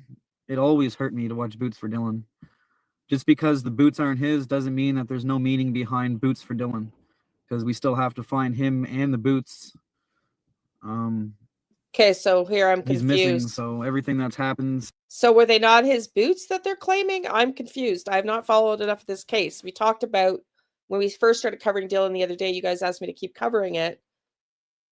They found his boots in, like, his grandmother Dorothy Ehler was watching him. Well, this is his dad. His mom's mom, the grandmother, the maternal grandmother Dorothy, was watching him in Truro, Nova Scotia, and turned around simply to tie her dog up, to tether her dog up to the leash. And when she turned back around, Dylan was gone. He vanished. but they found his boots in the river nearby. Now, I don't know what this is. It sounds like he's alluding to the fact that those boots did not end up being Dylan's. I'm not sure. Does anybody know? Let me know. Since it all means something. But all the videos hurt, so. Okay, thank you, Donna. That's what it was. Thank you. Is there a halfway house by the area where Dylan went missing? Yes. Minutes away, actually. And who all were in the halfway house? I have no idea. That is probably an impossible question. I got to tell you, even though he's done things like, welcome back, Dolphin, even though he's done things like cashing checks and stuff, and he's not exactly the most innocent father, you know, I don't get bad vibes about him. And I'm focused on grandma for some reason. I'm focused on grandma, but that's just my opinion at this point. I know that a cop went and asked if everybody was inside during that time, or I can hardly remember. You know, the cops probably lied about that too. So, was the grandmother's house searched? It was searched multiple times. It was searched by police. It was searched by search and rescue. Upstairs, and I'm going to assume downstairs, because they don't own the house. Jeff Parsons' parents own the house, and they rent the upstairs. People asked, did Jeff and Dorothy come into money? Probably not. If people noticed, he has a new vehicle and all these things that I've heard. He works at a car dealership, so he can probably have any car he wants there. Do I believe the grandmother is hiding something or not sharing? Yes, me and Dylan's mom both think that she's hiding vital. We both think she's hiding something. I can't speak today, apparently. So there's 11 people on here. There must be some questions. There has to be something. I feel so sad for him. I don't know. What do you guys think? Do you think who's responsible for Dylan's disappearance? Who do you think? Just your opinion. Everybody is innocent until proven guilty in a court of law. I don't believe that this man is guilty. I don't. This would be your chance. Yeah. That's what I get. You know, I'm just going to put this out here because we talked about yesterday. Yesterday we talked, or the last day, not yesterday. The last day we covered Dylan Live. We talked about whether or not it's true that Dylan's grandmother knew Janie. I think somebody corrected me in the chat that it was Janie who was rumored to, but I thought it was Cindy, because Cindy's lives in Truro, and Cindy's mother, Patty, that knew Dylan's grandmother. But let's just say the true rumor's true. Are these grandmothers, did they have concern for their grandkids in these homes? Because apparently Justin's also doing drugs, or was doing drugs. Were grandmothers, is this like mad, mothers against drunk drivers? Is this grandmothers against addict meth head kids? So they just took it upon themselves to get rid of these kids and get them to a better life? I mean, I don't know. I'm just throwing out any kind of idea out there. What do you think happened to Dylan? And what do you think of Jason? The fact that he's apparently also on rugs, no big deal. I mean, a lot of people are on rugs, doesn't mean you have to be a hardened criminal. Did he have a debt outstanding like Daniel? I mean, there's that possibility. We've never even looked into that possibility. There was fighting going on in their relationship. Mom is also somewhat quiet, although not like Malaya quiet. They've divorced since then, separated since the disappearance of Dylan, as have Malaya and Jack, Daniel, Jack and Lily's parents. But he doesn't give off killer vibes to me. He just doesn't.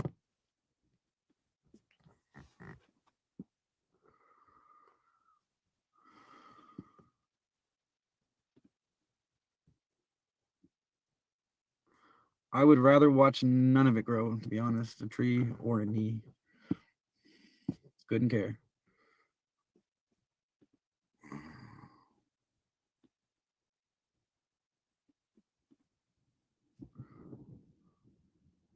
I'm always sad. I live a sad world.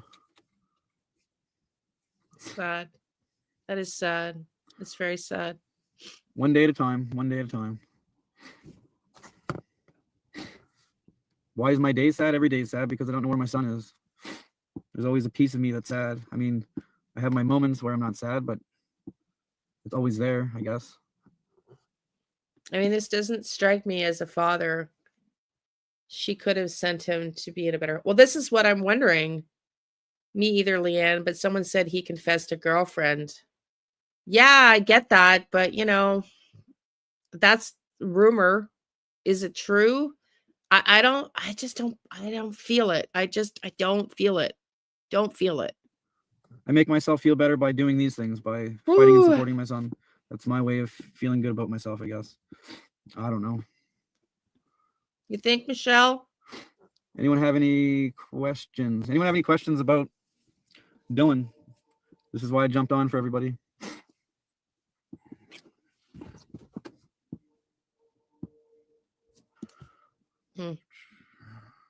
I don't know. Thank you for the prayers, guys.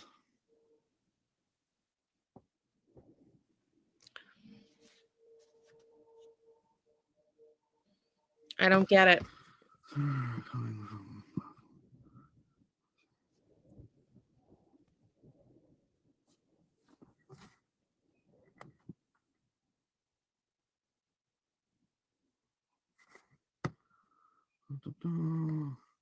Not seeing many questions.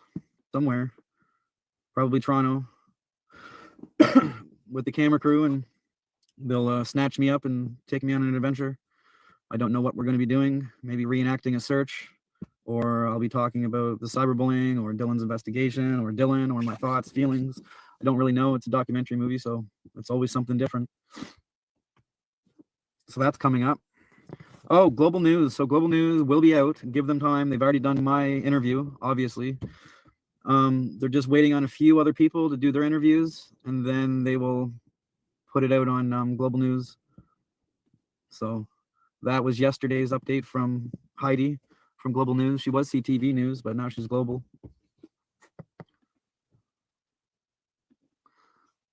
Yes, definitely post flyers. That is a big help, a really big help. I can't say no to that one.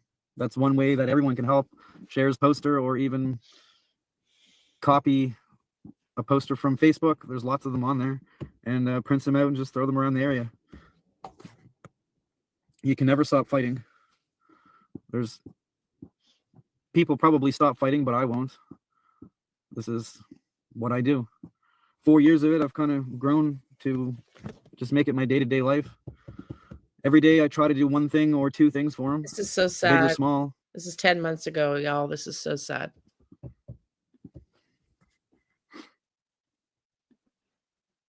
Well, he's answering questions in the crowd, right? He's answering questions. Someone knows something. We all know that. I just skipped. Ever since we figured out that That's my bad, because I skipped forward because I didn't want to listen to the no questions. He's on a live saying, hey, give me questions. Somebody asked him a question. So he answered the question about the movie. So I think we're jumping ahead the gun there. That's just me. the boots are not Dylan's that were found in the brook. They're The not. day he See? disappeared. They're not Dylan's. The boots are not Dylan's the day he was found in the brook. Did you hear that? But the grandmother bought the boots. Really fucks with the head, I can tell you that. It messes with your brain. I mean, I just loop over it, over it, and over it. Why were those boots there to begin with? Why are they a similar Disney logo? They're almost like they're the same type of logo and stuff. It's almost the same color. It's almost like someone bought them. I could think of 1,000 ways it could play out, and I'm still going to wonder why. The what ifs. There's so many what if. So they were like Dylan's boots, but they were not Dylan's boots. But he just said his stepmother, bought Dylan those boots. Well, this is what I'm wondering, Wendy. I'm starting to look at that. Jason's done, I think that's his name. God forbid me if I got it wrong. Jason's done a video here on Jack and Lily and his opinion on Jack and Lily. We're going to cover that after this and listen to a few videos on Jack and Lily ourselves. But this is wild. That's wild. Woulda, shoulda, coulda. So many things. I don't know. I'm just looking at this Jack and Lily and Dylan case as possible trafficking now. It's just, Man with the search dog. So we're talking about Doug Manitoul. Doug Manitoul was brought up to the police 4 years ago, and in between a year ago and 2 years ago, he's been brought up so many times that it's almost pointless. The cops know all about Doug Manitoul. So if there was anything at all, I'm sure they would have told me. I believe the police are doing everything they can, but I have a big trust issue with them. So I don't know what I think about them anymore, considering that the deputy chief retired after my son's hearing. So there was a big bunch of lies told in that, and pissed off a lot of people, and a lot of people retired and lost respect of Chief McNeil. So there's a lot of bullshit, which you guys will all see that in the movie. I'm not going to go into all that stuff. I'll wait for them to air that out. I hope it nails the police right to the wall. yeah, I haven't watched that yet, and we cannot play it. All eyes on him, spotlight. Wow, didn't know about the boots. Yeah, well, this is it. The boots, and that's why when I heard that, I was like, what? So 1 and 5 years before, and 5 years before Jack and Lily. Yeah. Yeah. And there's other unsolved cases for kids that have gone missing. We also started covering the trafficking issue, and Halifax has 6 times the rate of trafficking out of Halifax than anywhere in Canada. 6 times the rate of trafficking out of Halifax, out of anywhere in Canada. And they live 45 minutes away from Halifax. 45 minutes away.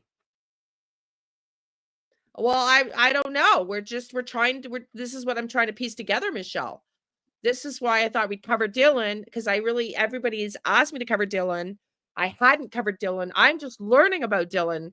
So I'm just exploring, because here's the thing. Do I believe in my vision? 1,000 effing percent. 1,000 effing percent. If you followed me with Getty's and my vision, like the odds that happened and lined up to be factual later are probably, I don't know, like very, very, very low. That I had a vision that described Uncle Larry and the barn, only to see a guy that looks just like him related to Getty's. Like that whole thing, statistically, probably impossible, like near impossible to happen. So I 1,000% believe in my vision. The problem is, I said all along, Wong is somehow involved. Because I saw him. There would be no need for my vision for having him banging the door open and confronting Malaya with an invoice, a past due debt. There would be no point to my vision of this Uncle Larry. But the problem is, I said that something happened along the way. The plan changed. The plan, I believe, was originally, as Durwood said, to threaten Malaya with these kids, to shut her mouth against the family. Yeah, well, it's right. But the problem is, I haven't gotten any information after let's just say they were hiding out in the barn, okay? And there's evidence there. And that's where Uncle Larry, the barn, right? Where Getty's, if I'm right, takes them to Uncle Larry's barn, his uncle's barn, the one just around the corner, right beside their house, right beside the railroad, right beside where I pinned 6 times, right beside where the blanket was found, right across from where Wong lives, where Earl lives. But then what happened after that? Something went wrong. I've said that from the get-go. Did somebody get those kids out of there and now they're part of a trafficking ring? See, that's the thing. I'm trying to figure that out because I haven't gotten insight or more downloads into after Getty's got involved, other than Wong is somehow involved. Yeah, Michelle. Go back and watch. Holy shit, I think I found Uncle Larry. The barn, the black barn, is owned by Lawrence Getty's.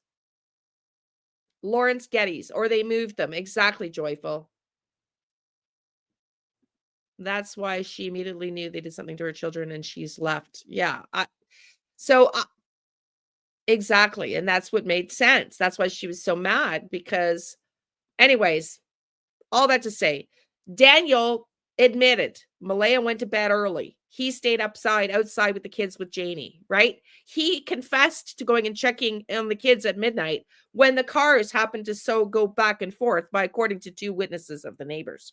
So what did he and Janie do while Malaya was sleeping? I think Malaya was sleeping asleep. I think that wrench he put in the door, supposedly from bears, was to see if Malaya was dead asleep. That's just my theory. But then something went wrong.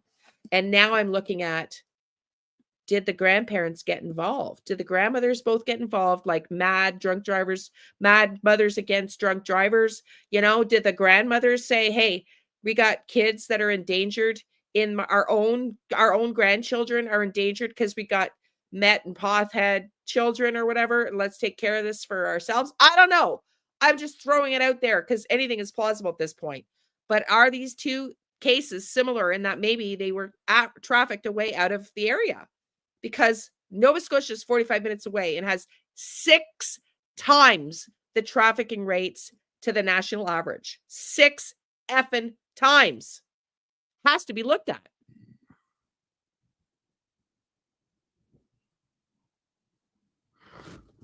There's so many discrepancies on the timeline. It's crazy. So Dorothy actually told 3 different police officers 3 different stories on their notepads. And I have screenshots of this stuff, like pictures, not screenshots, but pictures. 3 different stories. It was brought up at the hearing. And I think her Hey, first story Melinda. is she looked away from Dylan for 30 seconds. And then the next cop, it's 10 seconds. And the next cop after that, it's a whole other number. And with the dog showed up after 2 hours of his disappearance, not 40 minutes. And if we're talking about Dorothy's dog, I don't even know if the dog was actually there. We can only go by what Dorothy says. Hey, Deanna. So was the dog there? Who knows? Was Dylan there? Who knows? Was was Jeff Parsons there? Who knows? We can only go off of what she says. That's it. I walked right into it, so I didn't even know until after almost 3 hours that he was already missing. Well, that's the other just weird point. Like, you're the grandmother. You don't tell the father and the mother that you've lost the grandchild, that they have to go back to go and retrieve him, only to find out there because when they arrive, the police are there. That is sus as hell. I'm all over the grandmother all day long on this. All day long, all day long, all day long, especially now that we learned that she bought these boots 2 weeks prior to Dylan going missing.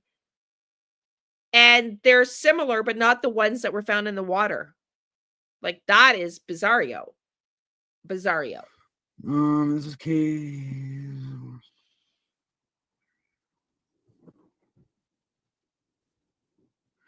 Small towns, not even only small towns, but cities, they're all shady. Cops are cops. It doesn't matter how small the neighborhood is. There's always going to be them dirty cops. And you don't even have to be a dirty cop to make a mistake and use that fancy badge to protect yourself. Like, when cops make mistakes, they don't want to admit to them. So they go out of their way to make sure that them mistakes are not brought up to the public because they don't want the public to see the mistakes or know about the mistakes. It's just like Dylan's situation. They broke 9 protocol, but you'll never see it on the news. The Truro police broke 8 to 9 protocol on their own book. Their own book, their own protocols that they wrote themselves, and they broke 9 of them. Wow. And it's disgusting. But you won't see that on the news. That's disgusting. One of these days, I'll share my lawyer's recording. I recorded my lawyer, Allison Harris, all points of negligence before we took the cops to court. And I decided I was going to, without permission, record her and record the whole conversation about all the police negligence. So I would always have a copy of that. And I call it my $6,000 recording because that's how much it costs to, on pro bono, that is, to take the cops to a police review board hearing. So one of these days, actually, I wrote it all down. It's going to be in the...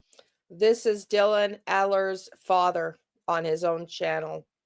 We're comparing Dylan's missing disappearance case to that of Jack and Lily, as they both maternal grandmothers are from Truro. Dylan went missing while under the care of his grandmother in Truro. Jack and Lily's grandmother is from Truro. They're said to know each other, and they live only 30-some minutes apart from each other. They're both outstanding cold cases, and we're trying to see if there's any similarities here. book I'm writing. I'm still writing it. Trying to.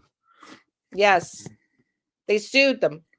They took them to court. They did take them to court. They sued them and took them to court. And apparently it's in the W5 report, which I cannot play here, on Dylan over all the police. No worries, Deanna, of all the police neglect. All the police neglect. Deanna, I'm going to ask you this because I want to go back to covering Sebastian Rogers for Kitty as well and for myself.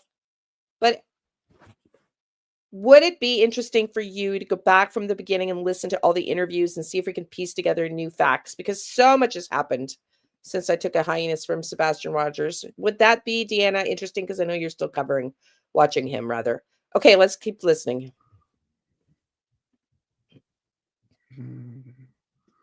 This one's active. Hi, Lisa, sweetie. Nice to see you. Yeah, when it comes to 13 and 18-year-olds and stuff like that, when they go missing, there's a whole different criteria. The person has to be missing for so many hours, because teenagers have common sense, and they don't always listen to their parents, and they're known to run away or whatnot. So police have different protocols. So it's very different for a teenager to go missing than a 3-year-old to go missing. Hi, Lisa, When a sweetie. 3-year-old goes missing, it's all hands on deck. Michelle, within the thank first you, 2 minutes. honey. All resources should have been called in. You guys are awesome. Thank you so much. Truly and truly, I really appreciate you. Thank you.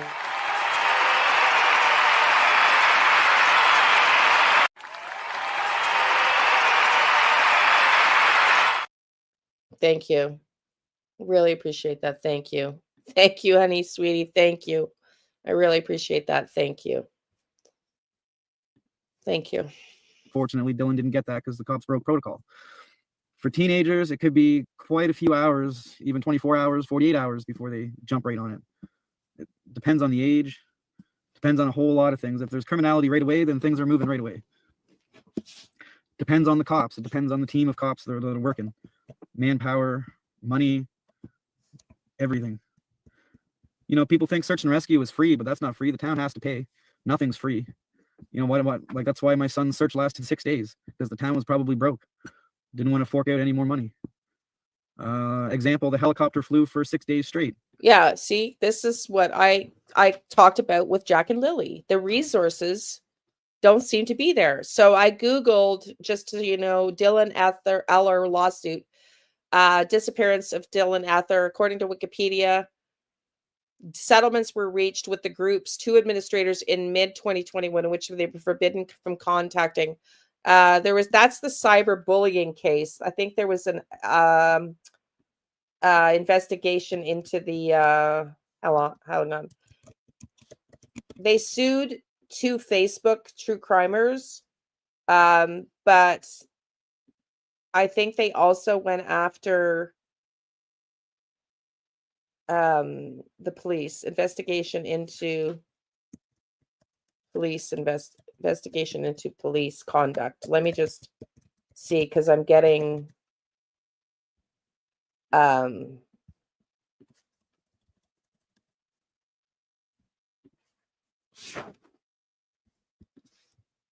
okay, so the government of Nova Scotia, an appeal was filed. Here we go. We got the paperwork. Wow, imagine that. Liane got paperwork without having to okay. In the matter of the Police Act, Chapter 31 of the Acts of 204 and the regulation made pursuant thereto, in the matter of Jason Ehler and Ashley Brown, the complainants against the Truro Police Service, requesting a review of a disciplinary decision made by Chief David McNeil. Last brief was received April 30th, written submissions April 30th, decision date July 23rd. Do you guys want me to read this? Do y'all want me to read this, or do we do this another day? You tell me, because we still have Jack and Lily to cover. You tell me, but this is an 18-page. This is 18 pages. I think we're going to cover it another day. Do you want me to? I'm going to download it right now. And we'll cover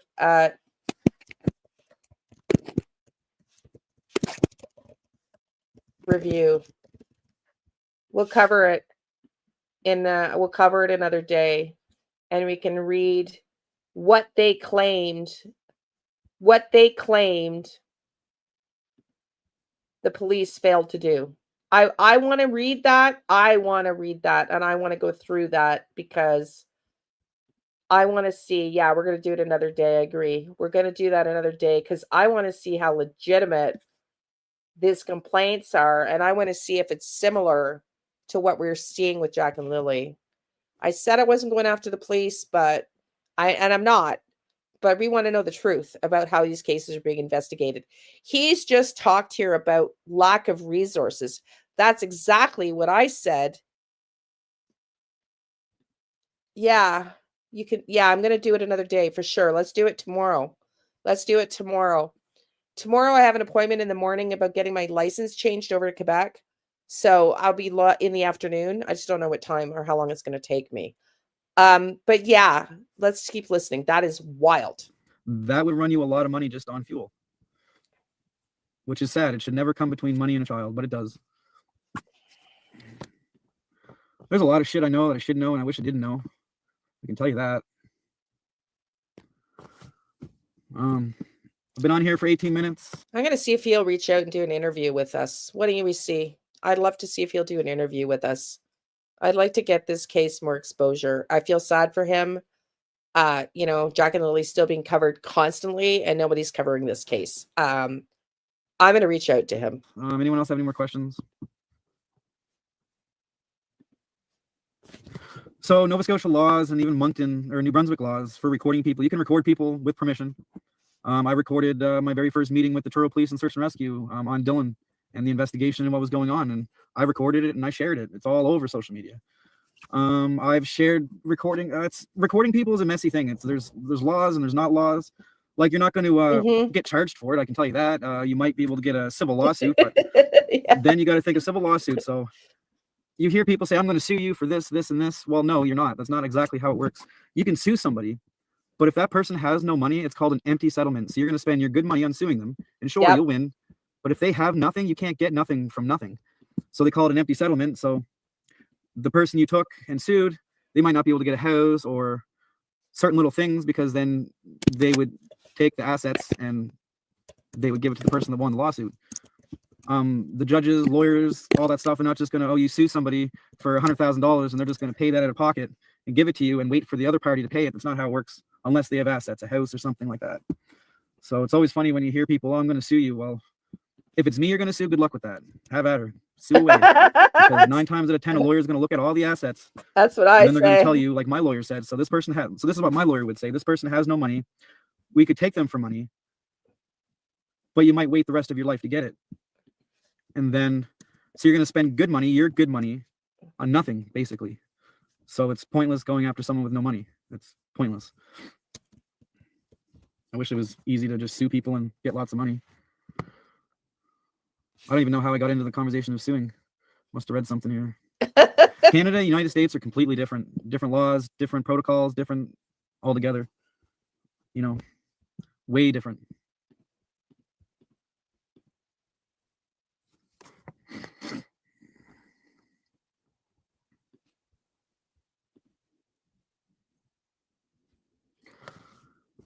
Angel, if you want to message me all that information, sorry, I'm trying to get through his Messenger address on Facebook, then I'll look into it.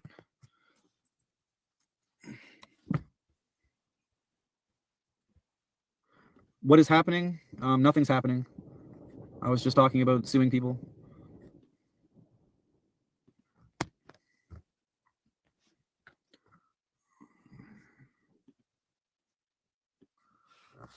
Oh, how's it going? It's almost my birthday too. My birthday is January 27th.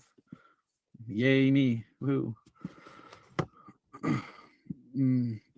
Probably just do a search on my birthday. Get the day over with. Yeah. So I'm going to have a smoke, and by the time I'm done this smoke, I'm jumping off this. So if anyone has any questions, ask them now. My interview with Global News, it went good, but there's just a small delay. So Ashley denied Global News, her father denied Global News, and Dorothy Parsons, the grandmother, denied the news. So they got my interview. I think they want to interview my brother and the person that actually figured out the boots weren't Dylan's and told. I'll leave it for the news to tell that story. That is wild. And I think they're waiting to talk to a couple of professionals and then hopefully the Truro Police. on top of the 2 professionals. And yeah, it should be out this week, Monday to Friday, at least one of them days. I still can't believe they weren't his boots. I am, that is dumbfounding. Does anybody else find that wild that those were not his boots?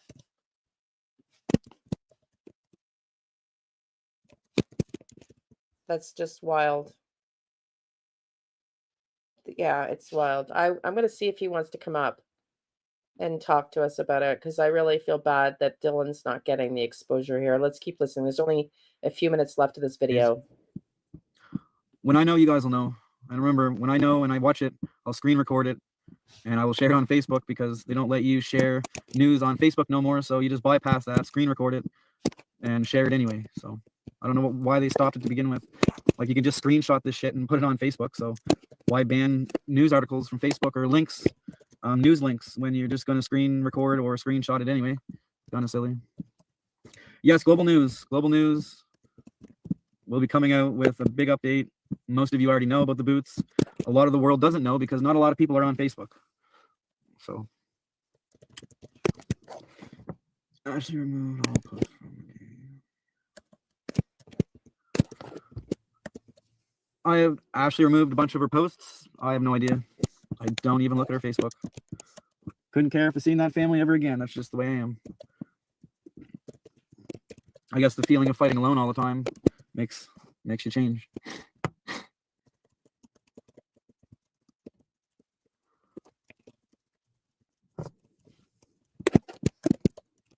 Have Dorothy and Ashley checked? They were all questions. I can't do anything. Like, if people have issues or have concerns, you would have to call the local police, your local police department, or the Truro Police, because I legally can't do anything. I have to wait for them to do their job. I can't force myself on people's properties. I can't search the grandmother's property. Can't do any of this stuff, because you're not allowed, as people, we're not allowed to just randomly do things in that nature. So you either have to have permission by the people that own the property, or you guys know what I mean. It's all about the police, so I can't make them do anything. The cops don't even like me, and we all, obviously, I've been fighting them for 4 years. I have a no contact order on the whole Truro police station. That doesn't happen every day. They just don't like their dirty laundry aired out.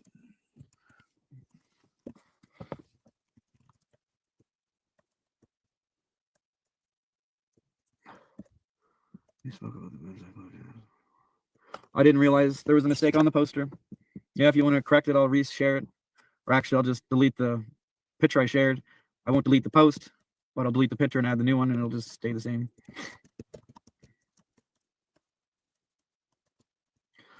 Yes, they need to check out all kinds of different things. I can tell you that. There's a lot of things that could be done, should have been done, and hoping is going to get done. Fuck, let's all go do lie detector tests. I'd be more than willing to do another one. This wouldn't be the first time. So I was never questioned in Dylan's investigation, but I did request a lie detector test because I wanted to do it, not because the police wanted me to. It's because I wanted to. And I will do one anytime, as long as the rest of the family will. I've got no problem. I would love for the mother to take one. I'd love for Norman Brown to take one, and Jeff Parsons, and Sean. I would love for all of these people to take a lie detector test. I mean, this is 10 months ago. And I passed my lie detector test because I wasn't there the day my son went missing. This is 10 months ago. And no, so they haven't given anybody else a lie detector test. That's wild. Kind of impossible. I was talking to victim services for 2 hours while my son was going missing. You think like Sorry, sad. Do I think my relationship with LE is my relationship and Dylan's case are two different things, and no one would interfere with my son's investigation, not even a girlfriend or a relationship. What? I love my son more than any relationship I could ever have. I don't think he's Nothing will get in the way of that. I don't think he's understanding the question. I think that person's asking if his hate for law enforcement and his past may be affecting the nature of the investigation. Okay, so let's listen in to, I want to do Hunter's video here of what he did on Jack and Lily Malaya, putting together everything for Malaya. I thought Hunter did an amazing job. And then if we have time, we will go back and discuss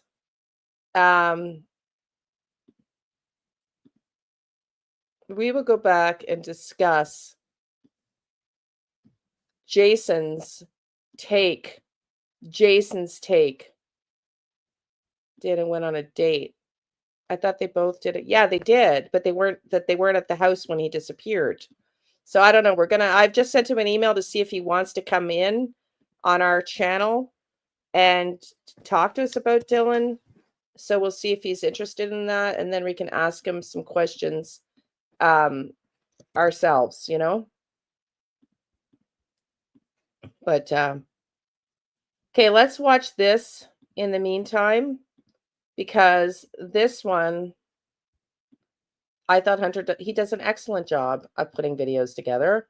Let's watch this one, and then we got a couple other Jack and Lily videos, and then I want to see if we have time. I want to go back to looking at Jason's analysis of Jack and Lily and see where we get there. Okay, let's watch this.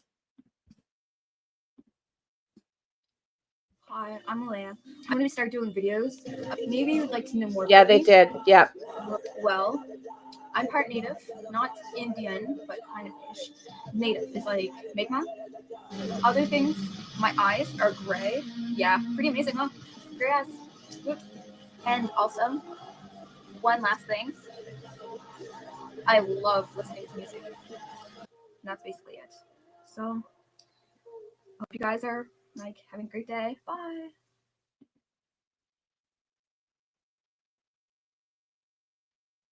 I love you. Lily is she was my little dream girl. That's the first granddaughter, and I love that she had the brown hair and she had a space between her teeth, which I had when I was a kid. So yeah, she was our little princess.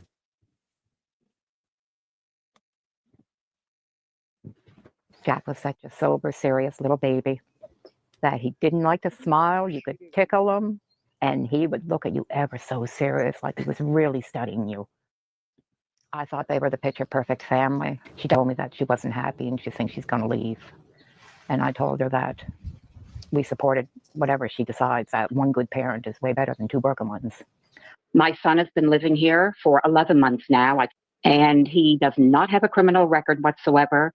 And he has had nothing to do with the children for 3 years. Him and Malaya were together for 3.5 years.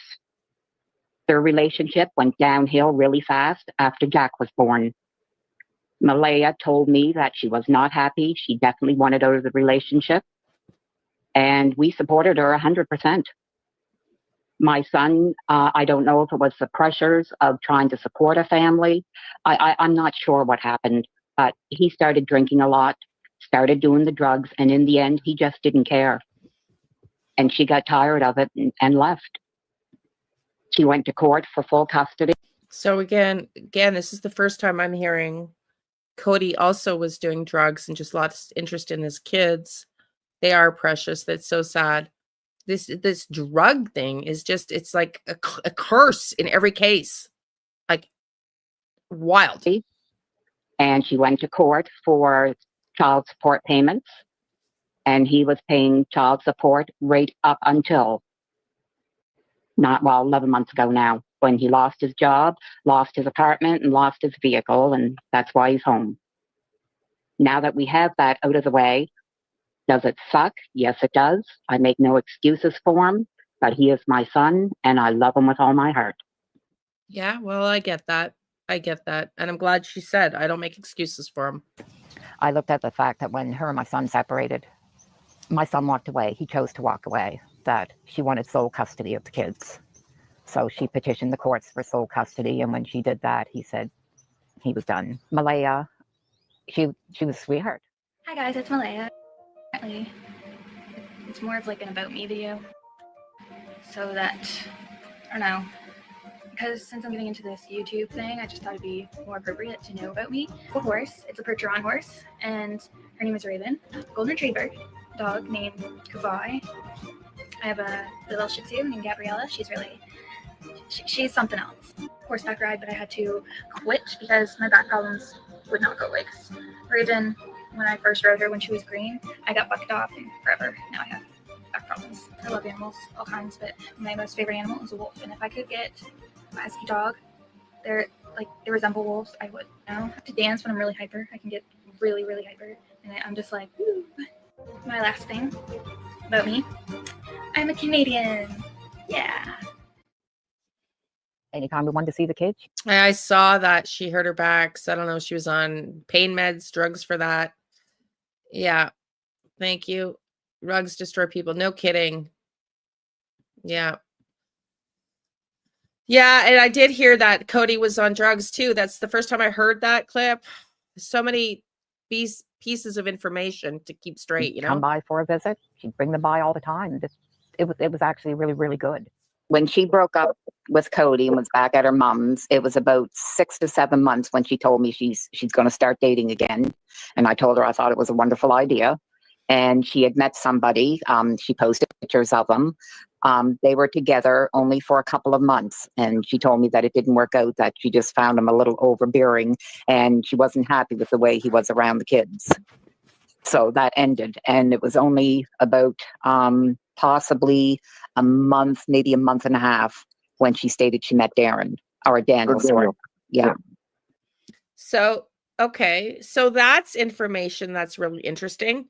She left a prior relationship where the man was not good with her kids and he was abusive, only to end up in the same scenario. That is absolutely interesting.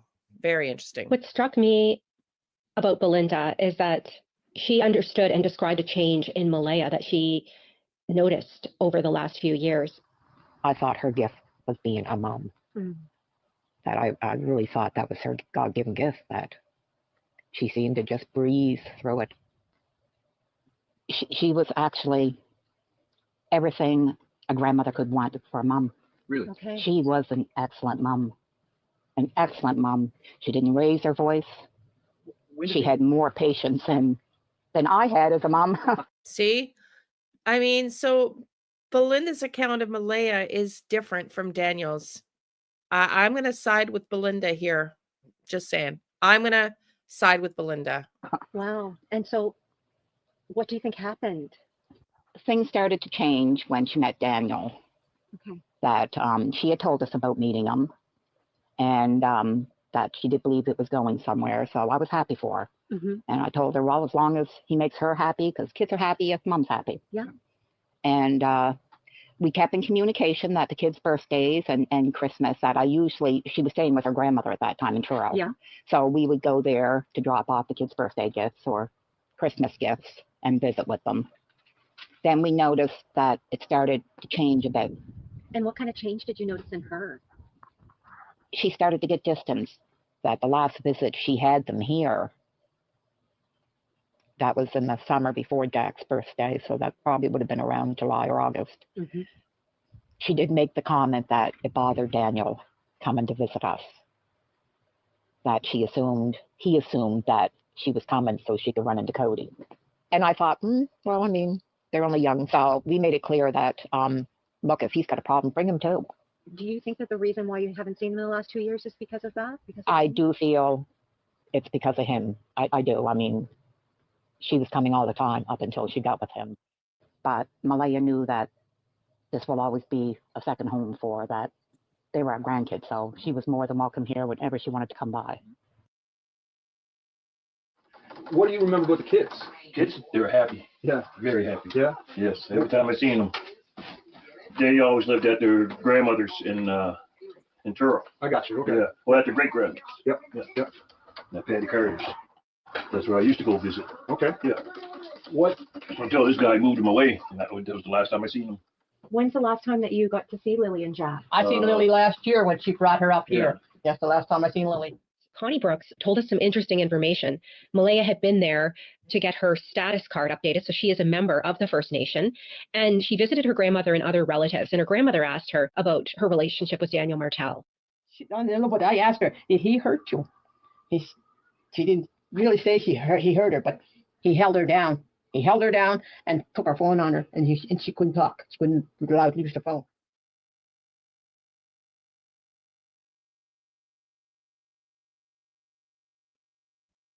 is controlling over her. Certainly the Mi'kmaq community has been involved in the search and providing legal assistance to their mother. So it is a part of the story.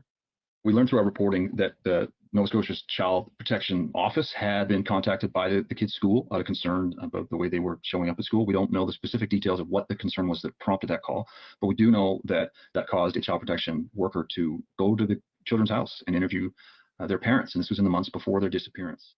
The CPS went to their house in December, and they should have took the kids out of there. Like, look at the house. You get the locks on the door, and the boy be there, this and that. But why'd she stay there? No, she could have went to her grandmother's and Bob. You know how many times we tried to? She was at the grandmother's before they went there. Dan and her. He got 2 from a previous marriage, and those 2 that are missing are hers. Then they got the little girl together, and he didn't like her kids at all. But she said they beat them all.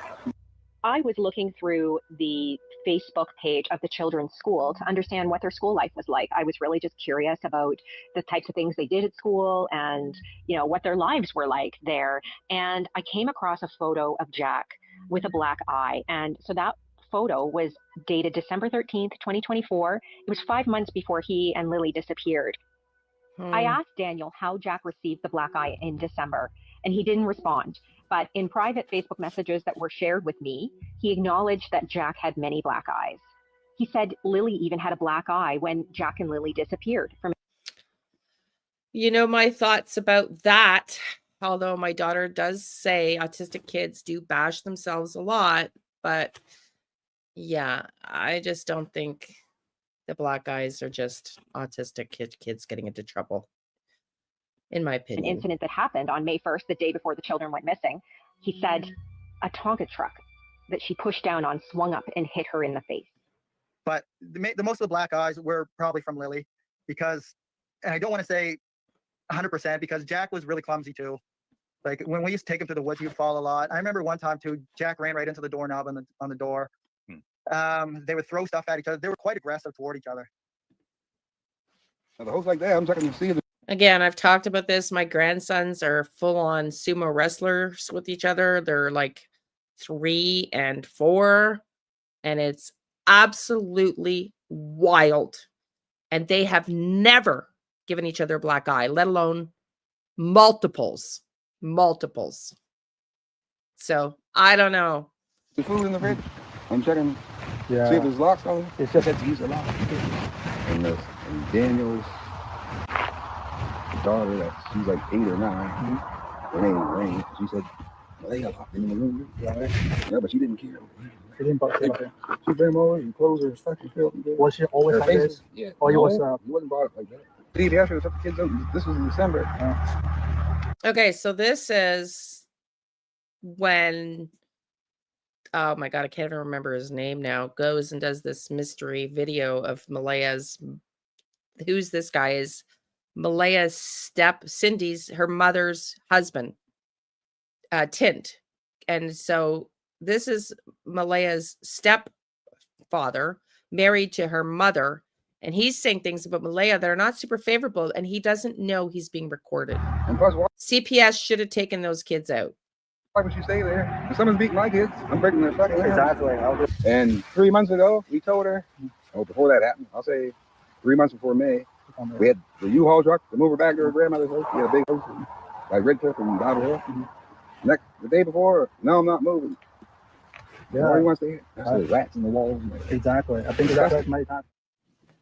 After seeing the place, seeing the condition of the home, it was like the total opposite of what I knew of Malaya. She was always clean, very clean about herself, about the kids, about her home. This home looked more like a camp, but it was very unkempt. I was pretty surprised. And I went in to see Malaya again. I assumed she was in shock.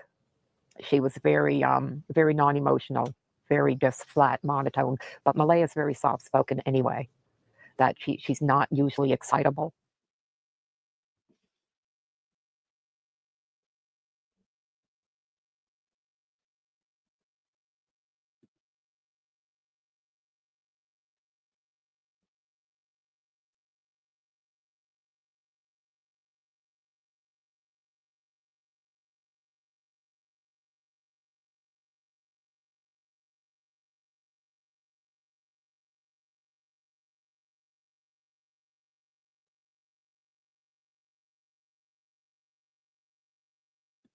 I have reason to believe. Okay, let me go back to that.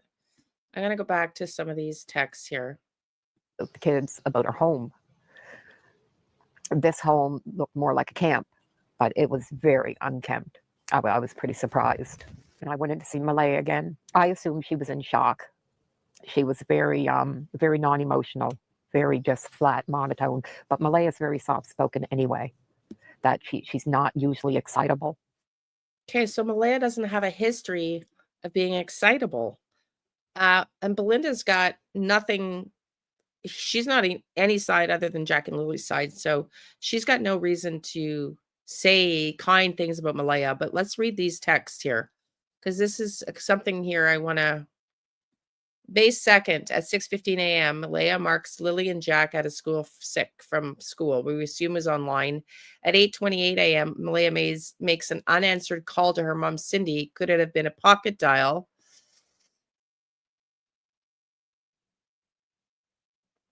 On May 2nd, there was a missed call from Malaya at 8:28 a.m.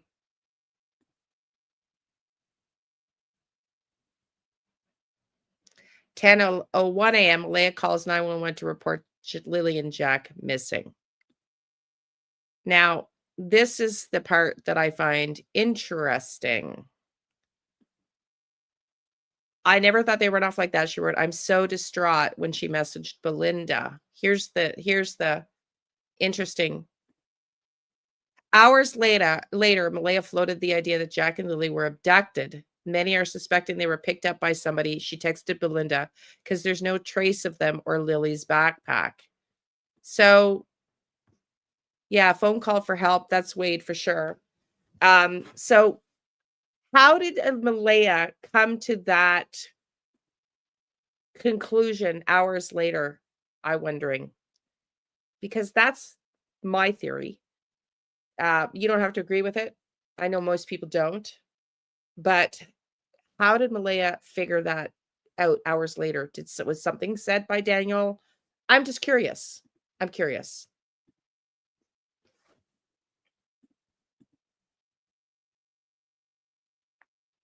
That I have reason to believe they were taken by somebody. I have reason to believe. I have reason to believe they may have been taken by somebody, she wrote. They should have been found by now if they were in the woods.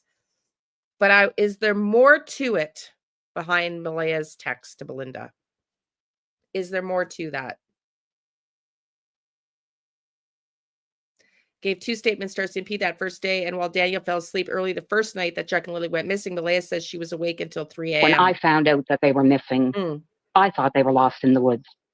I thought they were lost in the woods right up until. But see, that's inconsistent because Daniel says he checks in on them at midnight and Malaya's asleep. So we went there Saturday morning and seeing where Malaya lived, seeing Malaya herself. And I still thought, well, the children must be up in the woods. There was a lot of woods. You could see the kids' toys all over the yard. You knew they well played there. Mm-hmm. Malaya was pretty, I'm not sure if it's shock, but she was very flat, non-emotional flat. I put it down to shock. That she just didn't know what to do when she kept saying she didn't know what to do. As for the people around her, I know when we come into the driveway, Janie was sitting on some kind of a bench thing or something in the driveway, and I can't remember who the woman was.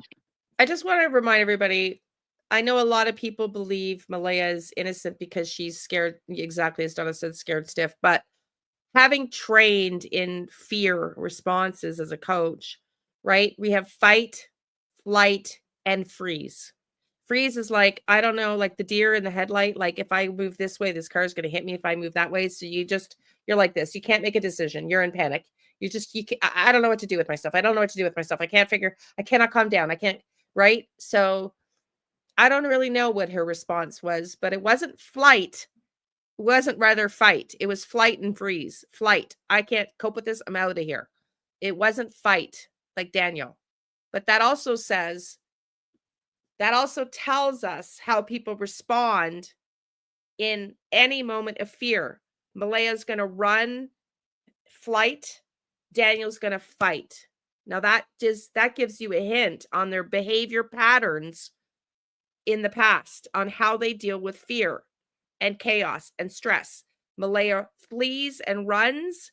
Daniel fights. Think about that. Think about that. Beside her, there was a policewoman standing there, and the policewoman was talking to them. We couldn't make out what she was saying until we got up closer. And Janie was really crying a lot. And this woman was saying to her, "It's okay, Mom. They're not blaming you. They just want to look in your trailer. They're not blaming you. They just need to make sure that there's nothing in the trailer." There was a bench sitting here, or a sawhorse, it's over there, was sitting here. I was sitting on it, bawling my eyes out. I was crying because I blame myself for not getting up that morning to see the kids. That's my Because opinion. if I would have got up, this would have never happened. Okay? That's why I was crying. She went on to say that there was nothing in the trailer. She didn't want them around her dog. And the policewoman told her that she was impeding an investigation and she would have to get a search warrant. And then I thought, well, we'll just continue on into the trailer. When I walked into the trailer, we went in through the front door where it's a little little porch there on the front. This part of Janie not wanting them in her trailer is also incredibly sus to me. And I told the RCMP that before it came out in the news that there was rugs in the trailer. And then through that door. So it's very interesting. And you walk right into the kitchen area. The table's right across from the door. Really? The living room is off to the right. There's a wood stove. It's not quite in the middle of the living room floor, but it sticks just out in the living room floor a fair bit. Recyclables were everywhere. Piled up bags everywhere. Well, see, I don't know what the truth is because Women's Warrior, I don't know what the truth is because Daniel himself, out of his mouth, said he was outside. Malaya went into bed early.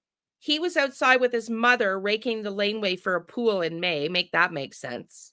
In the dirt. Make that make sense instead of on the grass.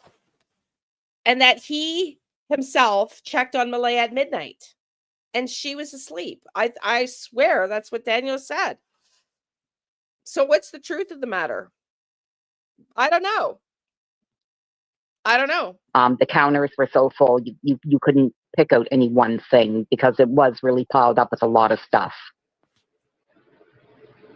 She was totally, a good way to put it was she looked totally lost. She had Meadow on her hip. She was holding Meadow, and she looked totally lost. When I got inside the trailer and after I had hugged Malaya, I mean, I took to crying. Now, I didn't notice because I wasn't watching, but my sister stated that she noticed Malaya wasn't crying at all. She didn't have any tears, that she was very non-emotional. Right away, she thanked me for coming. And I noticed that her grandmother, Patty, was there. She was sitting on the couch. And I asked Malaya if she'd heard anything yet. Did they find anything yet? And she said no. I'm not sure what you're asking, Women Warrior, but I'm not going to keep. Maybe somebody else will answer because I can't keep stopping. This is the day of the search we're talking about. But I think that's the night of the search. They wanted to go in her trailer. I think that's the first night. I said, who are the ones outside? And she told me that was Janie, Daniel's mom, and that was Justin, Daniel's brother. I asked if those were the doors that the children went out, and she said yes, and she opened and closed them to show me how quiet they were, which I did find a little strange. I asked her around what time she seen them, and she said she never seen them since Thursday night when she put them to bed. I asked her what time she thought they got up, and she said between 8 and 8:30. But she said she didn't see them. She heard them out in the other room playing. She never said what room. She just said she heard them out in the room playing, and she drifted off to sleep. And when she woke up again, she didn't hear nothing, and she realized that the place was just too quiet. So they got up and they searched. She said they searched the house, they searched the yard, and then I think she said Daniel went off in the truck to search. So I asked her, I said, we're here to search. So you know your kids. You're the mom. Moms know their kids. You know what takes their interest, where they like to go. Thank you for those coming in who are new here. DF56, welcome in. Yeah, like I'm starting to lean on the trafficking thing for sure. Around the yard where you have to get after them all the time. And she said they always like to play up by their fort. So I told her we would start up there. So we headed out, and that's where we started. I never met Daniel that day. She told me that he was out searching. He's been searching since they've been gone. The dog barked from the time we entered the property. It just became background noise. It never stopped barking. Right away, it was hitting me that there's just no way these kids would be in these woods. It's Okay, so I don't know, because welcome in, my dear XD4 Max. Max, nice to see you, honey. I ran into this at a children's park, and my daughter found this in a celebration in a park. Guy was photographing kids. He was confronted and ran. No. Well, this is it. And it's so weird you say that, because if you're new here, I volunteer as a psychic medium with the Find Me group, and have found another child that was missing before. So this is not like new to me, if you will. My first instinct when I contacted the RCMP, and I said this to Mike Wilson, I feel like the person who took them, the second person who took them, like was watching and knowing that these kids were going to be left, they were left unattended often. That they were left unattended often, and that this person had tried to deliver them as requested, but had a sexual perversion tendency and an urge. And yeah, so I don't know. I mean, anything is possible at this point, right? Anything is possible. it was just like a jungle. We went up through the woods. We made it to a field in the back, and we combed the woods beyond that. And then we seen all these wood roads going, these old pathways going. So we were up there for about an hour, and we headed back down.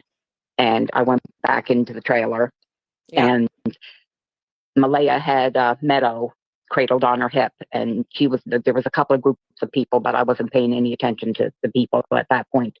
So I don't know who they were.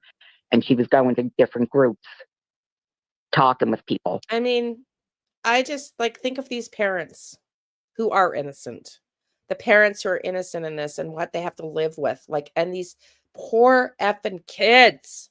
Ugh. Malaya was so sad. Totally off. At first, I thought it was shock, but when I come home Saturday night, and I kept thinking about her behavior, because it was very odd to me.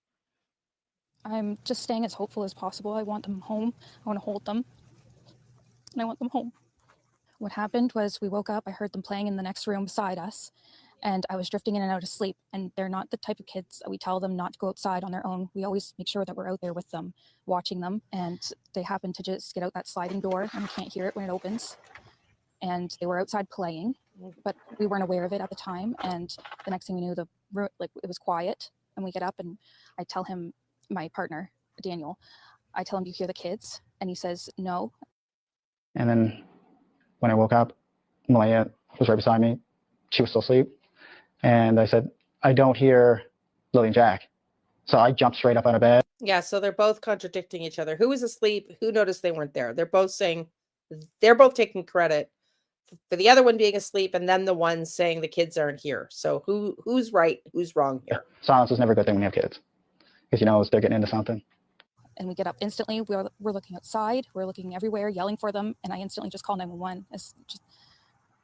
I just had the instinct I needed to call. They're both really go-lucky children.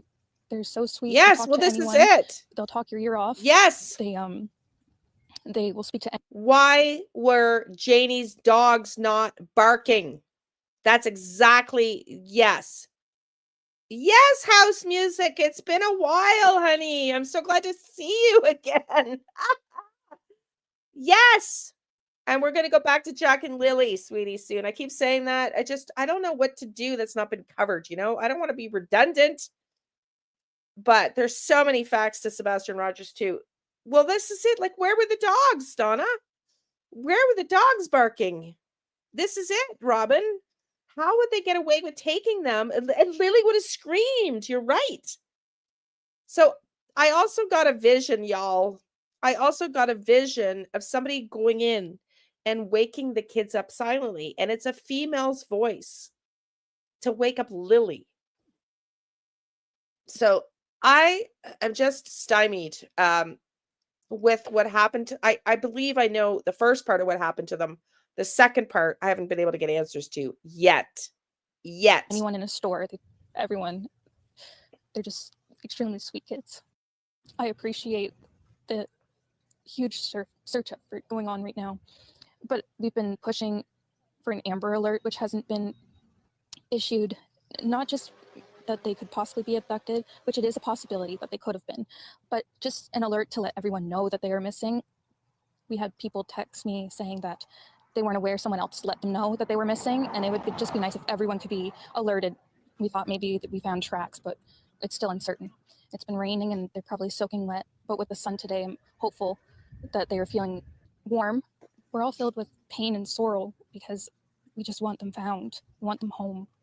Everyone loves them. They are definitely verbal, and they do have possible autism, but it's not extreme autism. It's just they have issues with school, and they don't catch up with the other kids. I just want to remain hopeful. But there's always, in a mother's mind, you're always thinking the worst. Last night was one of the worst nights because I didn't have them in their beds. And I don't want to go through that another night without them. I miss them. Last few days have been very stressful. I mean, ever since that Friday morning when we noticed that the children were gone.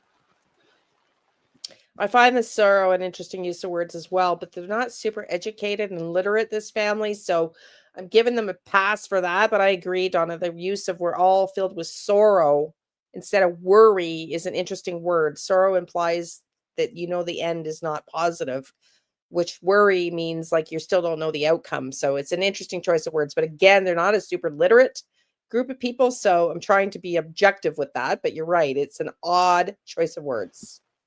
The day after the children went missing, that Saturday of May 3rd, there was an argument at the home between Malaya's family members and some of Daniel's family members. One of Malaya's family members hurled an accusation that Daniel had something to do with the children's disappearance. And this stemmed from discussion about meth use in the home. And there was drugs. Drugs was involved, and that's what fueled the family altercation in the driveway. And I'll be the one to say that because I got so freaking mad after this was found out, because then I said to him, I said, that's exactly why you're acting the way you are, running around like a madman, acting like you're doing everything and everybody's just sitting back, like relaxing. Like nobody was, but nobody was running around like a chicken with their head cut off because we weren't on drugs. Do you know what I mean? But that's what the altercation was, because I was like, I confronted his family. It was actually me. And I said, what the hell, guys? Like, what's going on here? Like, why is that involved? My sister broke down and she admitted that he's been on it for 2 years. Yeah, that was just as Malaya was going down to the press conference. Yeah. So Malaya broke at the end of the driveway. She was crying and I was like, what's going on? And she wouldn't talk. And I looked at her and I said, now's the time to talk. Like, get fucking talking. Like, what's going on?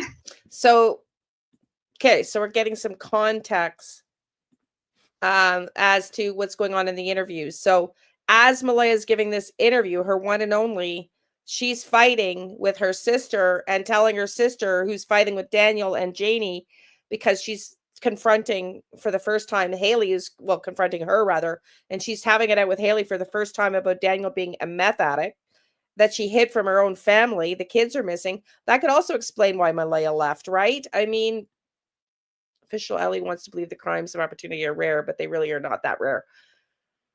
Well, this is it, DA, and this is why I'm so tired of we never hear, we know the kids are trafficked at insurmountable numbers, but we never hear from the police that we think they were trafficked. It's always they just wandered away. They just wandered away, because I think if they had to publicly state they think they were trafficked and then show that they never found the kids, then it would be there on their caseload and on their records for being really bad at finding these kids. Instead, it's like they wandered in the bush. They're out there and some farmer, or hunter will find them in 15 years from now with all hope. That doesn't give them liability. That just gives them, hey, we couldn't find them, right? As the end result. Instead of, if they were to come forward and say, yeah, 100 kids a day go trafficked and they could be in Dubai right now for all we know, that would make them look like a bunch of incompetent asses, wouldn't it? So I think the narrative is they just walked away, nothing to see here, just to protect their own numbers. And their own reputation, because there's not that many kids that just walk away with no footprints, no evidence, and never get caught. So I would agree with you. I think the amount of trafficking and how prolific it is in this country, around the world, and you never, ever, except for recently with Melody Buzzard, ever hear anybody say, I think these kids were trafficked. It's unbelievable. It's unbelievable. Where are the kids that you guys say are being trafficked, that the stats say are being trafficked? Who are these mysterious kids? Because you never, as the police, ever, rarely come forward and say, these kids were kidnapped. Ever. And she broke down, and that's what it came about, that he was doing that. And yeah, so they all got very, very mad when that came about, and they all kind of said, you know what, we already knew that. Well, if you knew that, why the hell is there children in a home with somebody like that? Like, why aren't you protecting the kids that way? Daniel told me about the fight on the first day I met him, and I also learned that his mother, Janie McKenzie, kicked Malaya's family members off the property. Sounds like Haley. Haley Mackenzie. She goes, you get out of my fucking yard.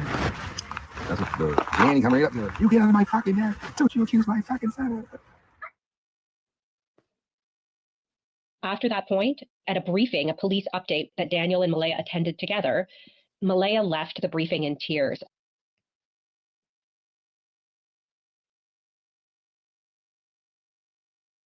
I mean, she might have just not been able to cope with it, but.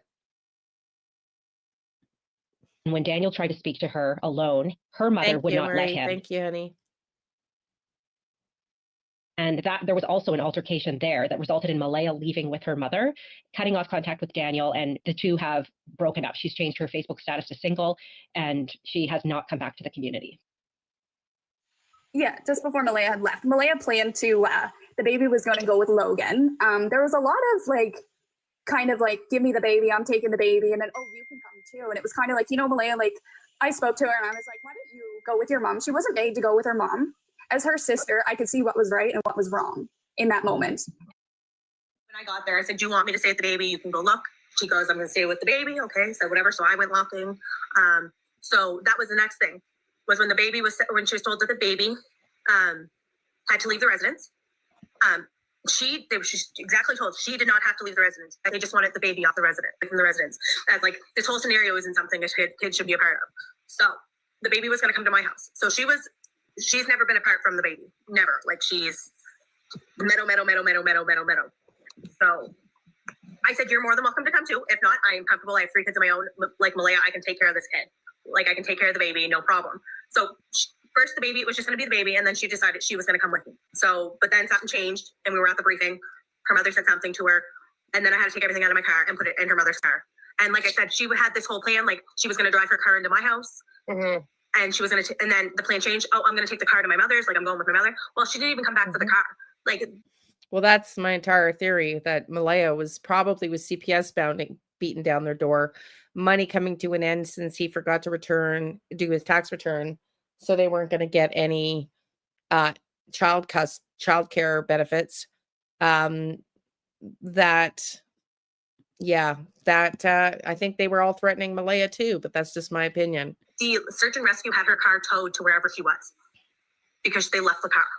That's how much of a hurry that was to leave. And they were trying to persuade her to stay with the baby. And I told her that she really needs to sit and think what's best for her and the baby at this time. And she ended up going with her mom. And that was willingly. It was nobody talking her in to go. I'm just like, you know, you have a home, you'll be treated right. There'll be food, there'll be love. Like, you know what I mean? So to know that he got home to go contact her, that he was blocked and deleted, was a complete and utter shock. Sunday, I didn't go searching. That my niece and friends of hers, they're hikers, so they stated they would go for me. So they went Sunday. Then Monday, my sister and I decided, well, we were going to go back. So we had my nephew, and he had a 4-wheel machine because we wanted to take the trails back further towards the pipeline. And like I said, there's trails that go everywhere through there. So we started searching right away. And when we were done with that search, I come back out and they stayed out by the road, and I started to walk in because I wanted to let Malaya know that we were searching to see if she had any more information. And that's when I had met Logan. That when I walked into the driveway and I said hi to them, and Justin was really upset. He was crying. Daniel was out talking to reporters at the end of the driveway. And Justin was really, really upset. So right away, I was thinking they must have got some kind of bad news. So when I walked up, Justin was crying. Wow, that's the first time I hear that. I think they checked everywhere. They brought the cadaver dogs as well into the trailer, from my understanding, and on the property. So right away, Logan said, "Who are you? And what do you want?" And I just told her, I said, "Don't get mosey with me." I said, I'm the grandmother on the biological father's side. And right away, she apologized. She apologized profusely. And then she proceeded to tell me that Malaya left on Saturday. Basically, yeah, Logan just filled me in on how Malaya had left, that they don't know what's going on. She was all set to go to her place, and Cindy said something to her. They don't know what it is, but Cindy said something to her, and just like that, Malaya up and left. And she said she took her Facebook down. And that kind of surprised me. So later on that night, I checked, and yes, I found out that she had taken her Facebook down, and she wasn't responding to me at all. So I called a friend, and I got her to check Malaya's Facebook, and she stated that the Facebook's down, but she'll reach out through Messenger. I was also blocked on Messenger with Malaya. So she reached out, and Malaya reached back, and Malaya's words were, I think I had sent them to you, that if Belinda wants to know that me and Meadow are safe, and if Belinda wants to know anything about her grandchildren, she can contact the RCMP. The Malaya I knew would never word it like that. So well, that's because Belinda went on It's a Crime and Shame and betrayed Malaya's confidence. That's just my opinion. That's just my opinion, but I could be wrong. assume maybe Cindy was the one that sent that message. Oh? How old is Malaya? Malaya is 27, I believe. And Daniel's 30. 32, I believe. So is it Like, I'm Malaya or is surprised it that Malaya's mom that has access to the little one right now? The baby, Meadow is in custody of her mother. Like Malaya has custody of Meadow at the moment. And has Daniel had the opportunity since this has happened to visit Meadow? No. So who's preventing him? Is it Malaya that's preventing him from doing that? From what I understand, it's Children's Day. I don't understand why they wouldn't allow Daniel access. I don't understand why, if this is a case. Malaya has the baby. Exactly. She made allegations of domestic abuse. But even have to go to family court, and he should be allowed at minimal right now supervised access. But when I did try to call Malaya afterwards, like on that Sunday, to check on Meadow and to check on her, she answered. And as soon as she answered, what I got was, I said, "How is Meadow?" She goes, "Meadow is fine." And then I hear in the background, "Who are you talking to? Hang that phone up." So then when I called back the next time, because I'm very persistent, I'm going to call the next day, my number was blocked. So, little trick on your phone, if you're blocked, you can private your number and it will still go through. So I did call, but I didn't say anything because I wanted to see who would answer the phone. Her mother answered the phone, and she went Malaya's phone, so I did not talk, and I just hung up the phone because I knew I wasn't going to get anywhere. Her mother has told CBC News the RCMP told them not to speak with news reporters. The RCMP said it just advised people to be mindful of the information they share.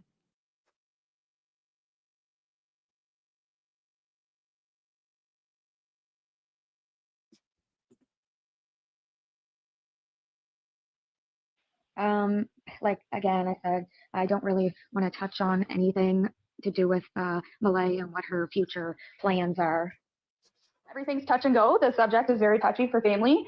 Malaya is trying to live somewhat of a normal life. She shouldn't be expected to sit in the house and be miserable. She can have a life too, right? We don't know what happened. I only know from what I was told. I obviously wasn't there when the kids went missing, but she deserves to not be ridiculed as well, right? Yep. So I'm not sticking up for anybody in the situation. I know as much as everybody else about what had happened.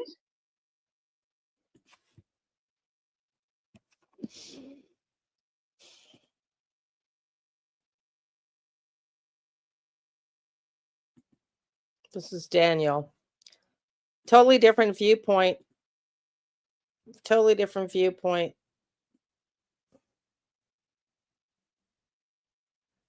In the situation, I know as much as everybody about what had happened.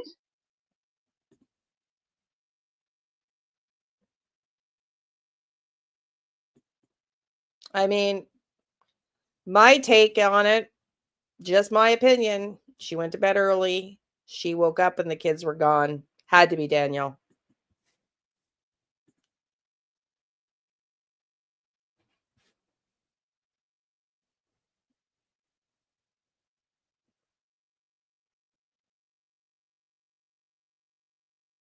It doesn't get any easier. I mean, 1 month has passed.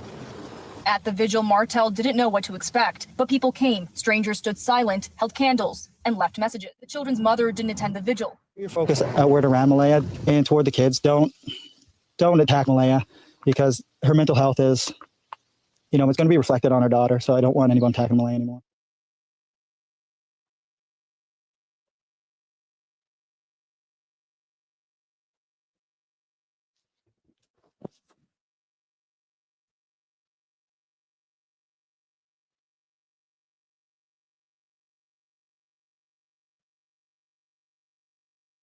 Malaya just took the baby and ran from where she was supposed to be staying at her mother's house under full supervision. She took the baby and ran, and she supposedly ran to the reservation in Shubenacadie. That's going to break some things because she broke the CPS contract of being fully supervised there.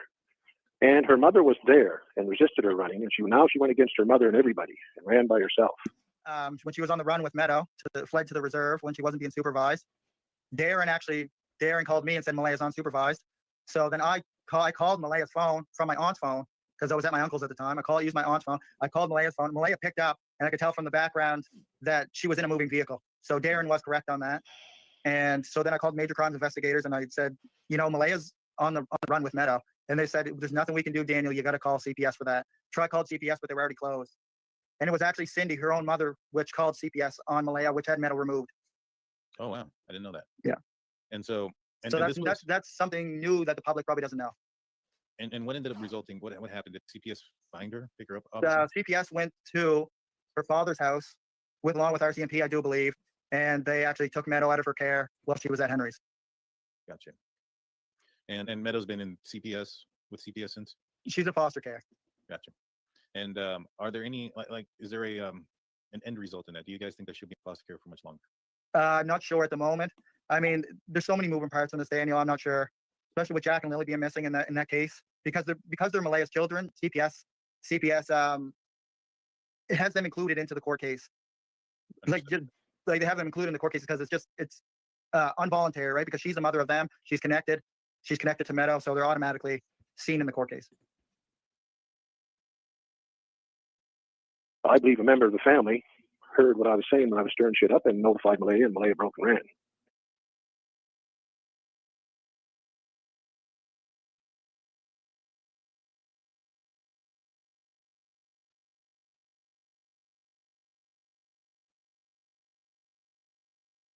The mother of Lily and Jack Sullivan, who have been missing for over 5 months, released a written statement. I'm going to read what she had to say for those who didn't see this yet. As a mother, I love my children more than life itself and feel so heartbroken not being able to hold my 2 children, Lily and Jack, kiss them, breathe in their scent, or tuck them into bed, dress them, wake up to their sweet smiling faces. The longing I have for them to come back home to me is a greater feeling that I could never imagine feeling or put into words how I am feeling. There is not one single day, minute, or second that goes by that I am not thinking of them. I walk into a store and all I see is things they love that I want to get for them when they come home. The candy they like, the clothes they wear, the toys they love. All I see is them. I so desperately just want them home safe and sound, back into my arms where I will never let them go. I am truly traumatized not being able to hear the sweet sound of their voices, their laugh when they would sing a Gabby's Dollhouse song that now only makes me cry when I hear it, because all I hear is Lily and Jack singing along. Not being able to breathe in their scent when I embrace them tightly, I don't want these moments to be memories. I want my babies back home, my Lily Mae and Jackie. The pure pain I suffer of just not knowing where they are has impacted my life and Meadows and my family in the most devastating way.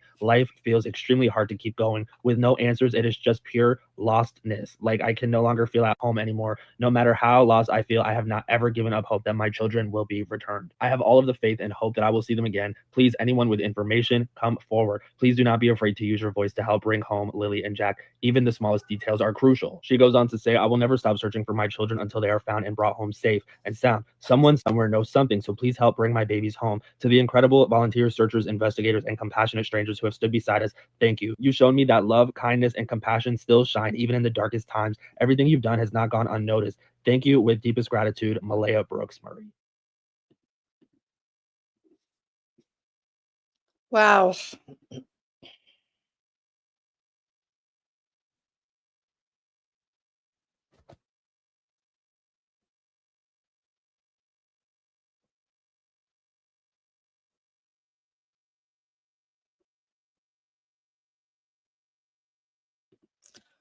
Okay, everybody. I was going to show another video, but the landlords just texted me. They're coming an hour early now. So I'm going to jet now.